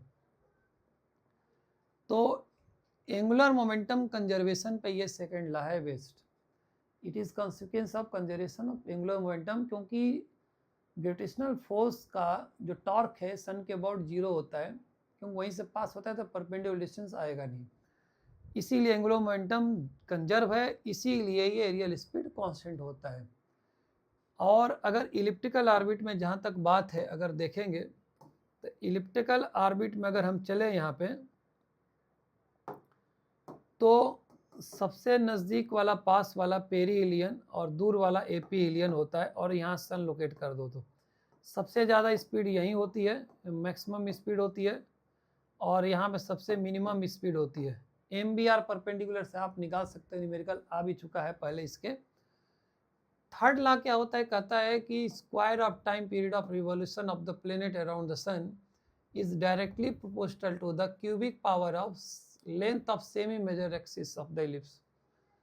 ये हो सकता है, बट क्वेश्चन सारा आता है सर्कुलर ऑर्बिट में। तो सर्कुलर ऑर्बिट में ये क्या बन जाएगा, सर्कुलर ऑर्बिट के लिए फॉर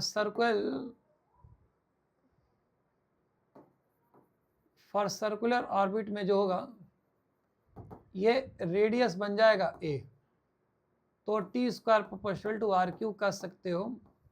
अब देखिए सेकंड लॉ ना, अगर कोई हाइपोथेटिकल ग्रेविटेशनल फोर्स आ गया जो इनवर्स स्क्वायर लॉ को नहीं फॉलो करता हो तो भी वैलिड होगा, लेकिन फर्स्ट और थर्ड तभी वैलिड होगा जब इनवर्स स्क्वायर लॉ पे बेस्ड होगा gravitational force between the two objects. तो ये इनकी एक कहानी है ग्रेविटेशन में। अब आते हैं जैसे ग्रेविटेशन में हम लोग बात करें अगर, तो acceleration due to gravity and its variation with the height and depth of the earth. Earth के नीचे चले जाएं और हाइट पे चले जाएं, तो अगर हाइट पे चले जाएं तो देखिए इसमें फॉर्मूला बड़ा लिमिटेड है, कोई फॉर्मूला अगर छूट भी जाएगा तो छूट सकता है। हाइट एच पे जाते हैं तो अर्थ के सरफेस पे जी है, तो जी होता है GM upon capital R square, R is the radius, M is the mass of this earth या सम प्लेनेट जो भी होगा। आप मास को वॉल्यूम इनटू डेंसिटी के फॉर्मेट में आप लिख सकते हो, मीन डेंसिटी ऑफ अर्थ या प्लेनेट। तो आप यहाँ रखोगे तो ध्यान से देख लो, जी R स्क्वायर कट के क्या आ जाएगा, जी इज प्रोपोर्शनल टू, बाकी नहीं लिख रहे हैं तो देखो क्या आ रहा है, रो और R के प्रोडक्ट के प्रोपोर्शनल आ रहे हैं, बाकी सब कांस्टेंट ऐसे बता सकते हो आप। हाइट के साथ अगर जाओगे तो हाइट पे क्या हो जाएगा, GM अपान R प्लस H हो जाएगा का होल स्क्वायर। GM को स्मॉल g के टर्म में लिख सकते हो और इसको ऐसे लिख सकते हो। तो कह रहे हैं कि बहुत याद न रखना, G acceleration due to gravity on the surface of earth ही है, ठीक है। अब आगे बढ़े जरा, तो इसको ऐसे भी लिख सकते हो भाई, ये मेन है, ये इंपॉर्टेंट है, कुछ कॉमन ले ले तो g इंटू 1 माइनस 2 डायरेक्ट लिखा है यहाँ पे। ये फॉर्मूला तभी वैलिड है भाई अगर हाइट काफ़ी कम है अर्थ के रेडियस के मुकाबले में, अदरवाइज धोखा हो जाएगा। जनरल फॉर्मूला यही है हाइट के साथ। डेप्थ में बात करो तो डेप्थ में अगर जाते हो, इन साइड में जाते हो, डेप्थ मतलब जितना ऊपर से खोद दो, g into 1 minus D depth upon radius of earth. तो ये डी डेप्थ जो लिया गया है ना, ये यहाँ से लिया गया है भाई। अगर सेंटर से लेते हो r डिस्टेंस, r की जगह r माइनस डी ले सकते हो, तो आप इसको चाहो तो लिख सकते हो, इसके टर्म में भी लिख सकते हो, g के जगह GM अपान R स्क्वायर, और ये r माइनस डी को स्मॉल r और नीचे कैपिटल R। तो ध्यान से देखो, ये आ रहा है GM upon capital R cube into small r, linear variation दिखा रहे हो, ये सब कांस्टेंट ही है सब प्लेनेट के लिए, तो डेप्थ के लिए। और रोटेशन वाला ऐसे तो नहीं है, G minus omega square R cos square lambda, lambda is the angle बोलते हैं, लैटिट्यूड एंगल बोलते हैं, उसके टर्म में है। और इक्वेटर पे और पोल पे बात करें तो एंगुलर स्पीड से इंडिपेंडेंट होता है, जी जी ही रहता है, ठीक है, क्योंकि कॉस 90 डिग्री जीरो हो जाता है इस वजह से। इक्वेटर पे लैम्डा 0 डिग्री हो जाएगा, तो वहाँ रख देने फॉर्मूले में। अब बात इसमें ग्रेविटेशन में हम लोग करें, प्लेनेटरी मोशन से हट के आते हैं, तो अब देखो एनर्जी के टर्म में बात करें कुछ एनर्जी के बारे में। तो अगर m1 m2 दो मासेस है, अगर r डिस्टेंस पे है, तो दोनों के बीच में ग्रेविटेशनल जो फोर्स है पहले बात कर लेते हैं, ये पॉइंट मासेस पे ही लगेगा, इनवर्स स्क्वायर लॉ की कहानी। अट्रैक्शन फोर्स होता है, रिपल्सन का कोई चांसेस है नहीं भाई।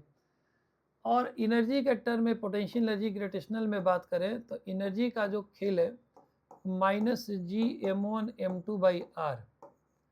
इन्फिनिटी पे पोटेंशियल एनर्जी को जीरो मानते हैं और पोटेंशियल को, तब ये लाया गया है। अगर सिस्टम ऑफ पॉइंट मासेस हैं तो आप पोटेंशियल एनर्जी के सारे टर्म्स निकाल के एल्जेब्रिक सम कर लेंगे, जोड़ लेंगे, फॉर्मूला बेसिक यही रहेगा। तो इसमें क्या होगा, फॉर एन पॉइंट मासेस, अगर का सिस्टम है एन पॉइंट मासेस का, तो number of potential energy terms, ऐसे ही इलेक्ट्रोस्टैटिक्स में भी आता है फॉर्मूला, वहाँ चार्जेस का नेचर पे डिपेंड करता है। तो पोटेंशियल एनर्जी का term n into N minus 1/2, इतने पोटेंशियल एनर्जी के टर्म्स आएंगे, वो आपको लिखने हैं ये फॉर्मूले के थ्रू। पॉजिटिव आने का कोई गुंजाइश अभी फिलहाल नहीं है। अब मान लीजिए कि आपके पास अर्थ के सरफेस पे बात कर रहे हैं हम,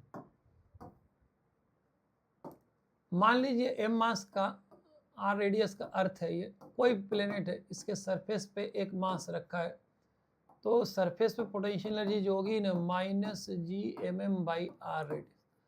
और एच हाइट पे चले जाएंगे तो हाइट पे जो हो जाएगी minus G M M by R plus H. बाकी इनका पोटेंशियल एनर्जी का चेंज का फॉर्मूला होता है हाइट के साथ, ठीक है, ये आता है M ji H small M ji H upon 1 plus H by are.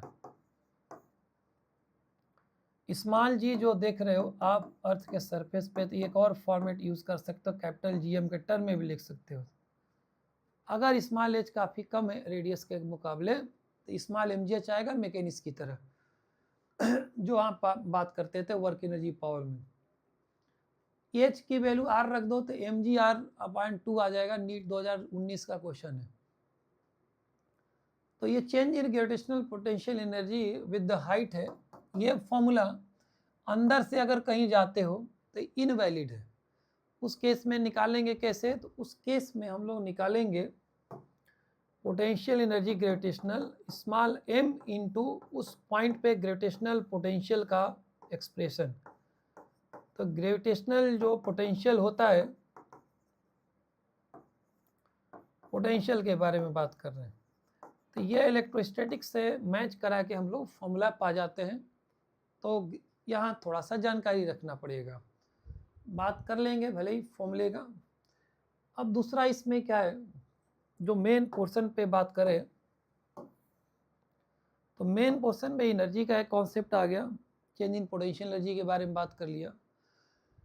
अब बात करते हैं इसमें, देखिए प्लेनेटरी मोशन में ऑर्बिटल स्पीड।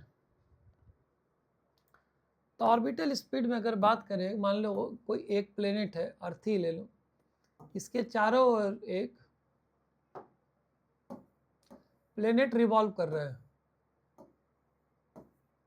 अगर प्लेनेट रिवॉल्व कर रहा है कोई,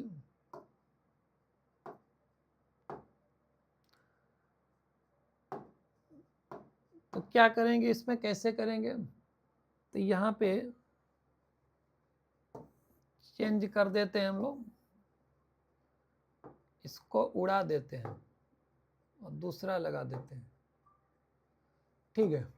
तो इसमें क्या है देखिए, एक मान लीजिए अर्थ है, कोई भी प्लेनेट है m मास का, इसके चारों ओर एक सर्कुलर ऑर्बिट में कोई एक सैटेलाइट रिवॉल्व कर रही है जिसकी speed orbital speed vo dash बोल रहे हैं। सीधी सी बात है, सर्कुलर मोशन लगाना है भाई। इसको सेंट्रीपिटल फोर्स जो देगा वो होगा Gm अपान रेडियस r ऑर्बिट का। मान लीजिए यहाँ से हाइट h है तो स्मॉल r रेडियस होगा, r प्लस h होगा भाई। तो ये ग्रेविटेशनल फोर्स देगा इसको क्या, centripetal force mbo dash square by r। आपको फॉर्मूला दिख रहा है, जो सैटेलाइट मूव कर रहा है ना, रिवॉल्व कर रहा है, उसके मास पे डिपेंडेंसी कुछ भी नहीं है। प्लेनेट जिसके अराउंड घूम रहा है उसी पे डिपेंडेंसी है। रेडियस अगर काफ़ी क्लोज है तो स्मॉल आर की जगह कैपिटल आर रख दो। तो ये सारे कन्वर्जेंस आप ये कर सकते हो, तो हर चीज़ों पे याद न रखना है, ठीक है। मतलब एक जनरल हाइट के टर्म में लिख दिया, हाइट ज़्यादा जाएगा तो ऑर्बिटल स्पीड कम दिखा रहा है, ठीक है। एक है जनरल फॉर्मूला। दूसरा एक आता है एस्केप वेलोसिटी। एस्केप वेलोसिटी जो होती है, ये भी v डैश h हाइट पे मान लो, इतना मिनिमम वेलोसिटी अगर किसी रिवॉल्विंग सेटेलाइट को दे दे ताकि ये प्लेनेट क्या करे, ऑर्बिट छोड़कर चला जाए इन्फिनिटी पे, तो इसका जो फॉर्मूला होता है इसी हाइट के टर्म में बात करते हैं, √2 कैपिटल M अपान स्मॉल r, वही है r प्लस h। और ध्यान से देखो ये √2 टाइम्स है, अगर गलती से ऑर्बिटल स्पीड बढ़ के √2 टाइम्स हो गई तो स्केप कर जाएगा, ऑर्बिट छोड़कर चला जाएगा, ठीक है। ये हुआ एस्केप वेलोसिटी का कहानी।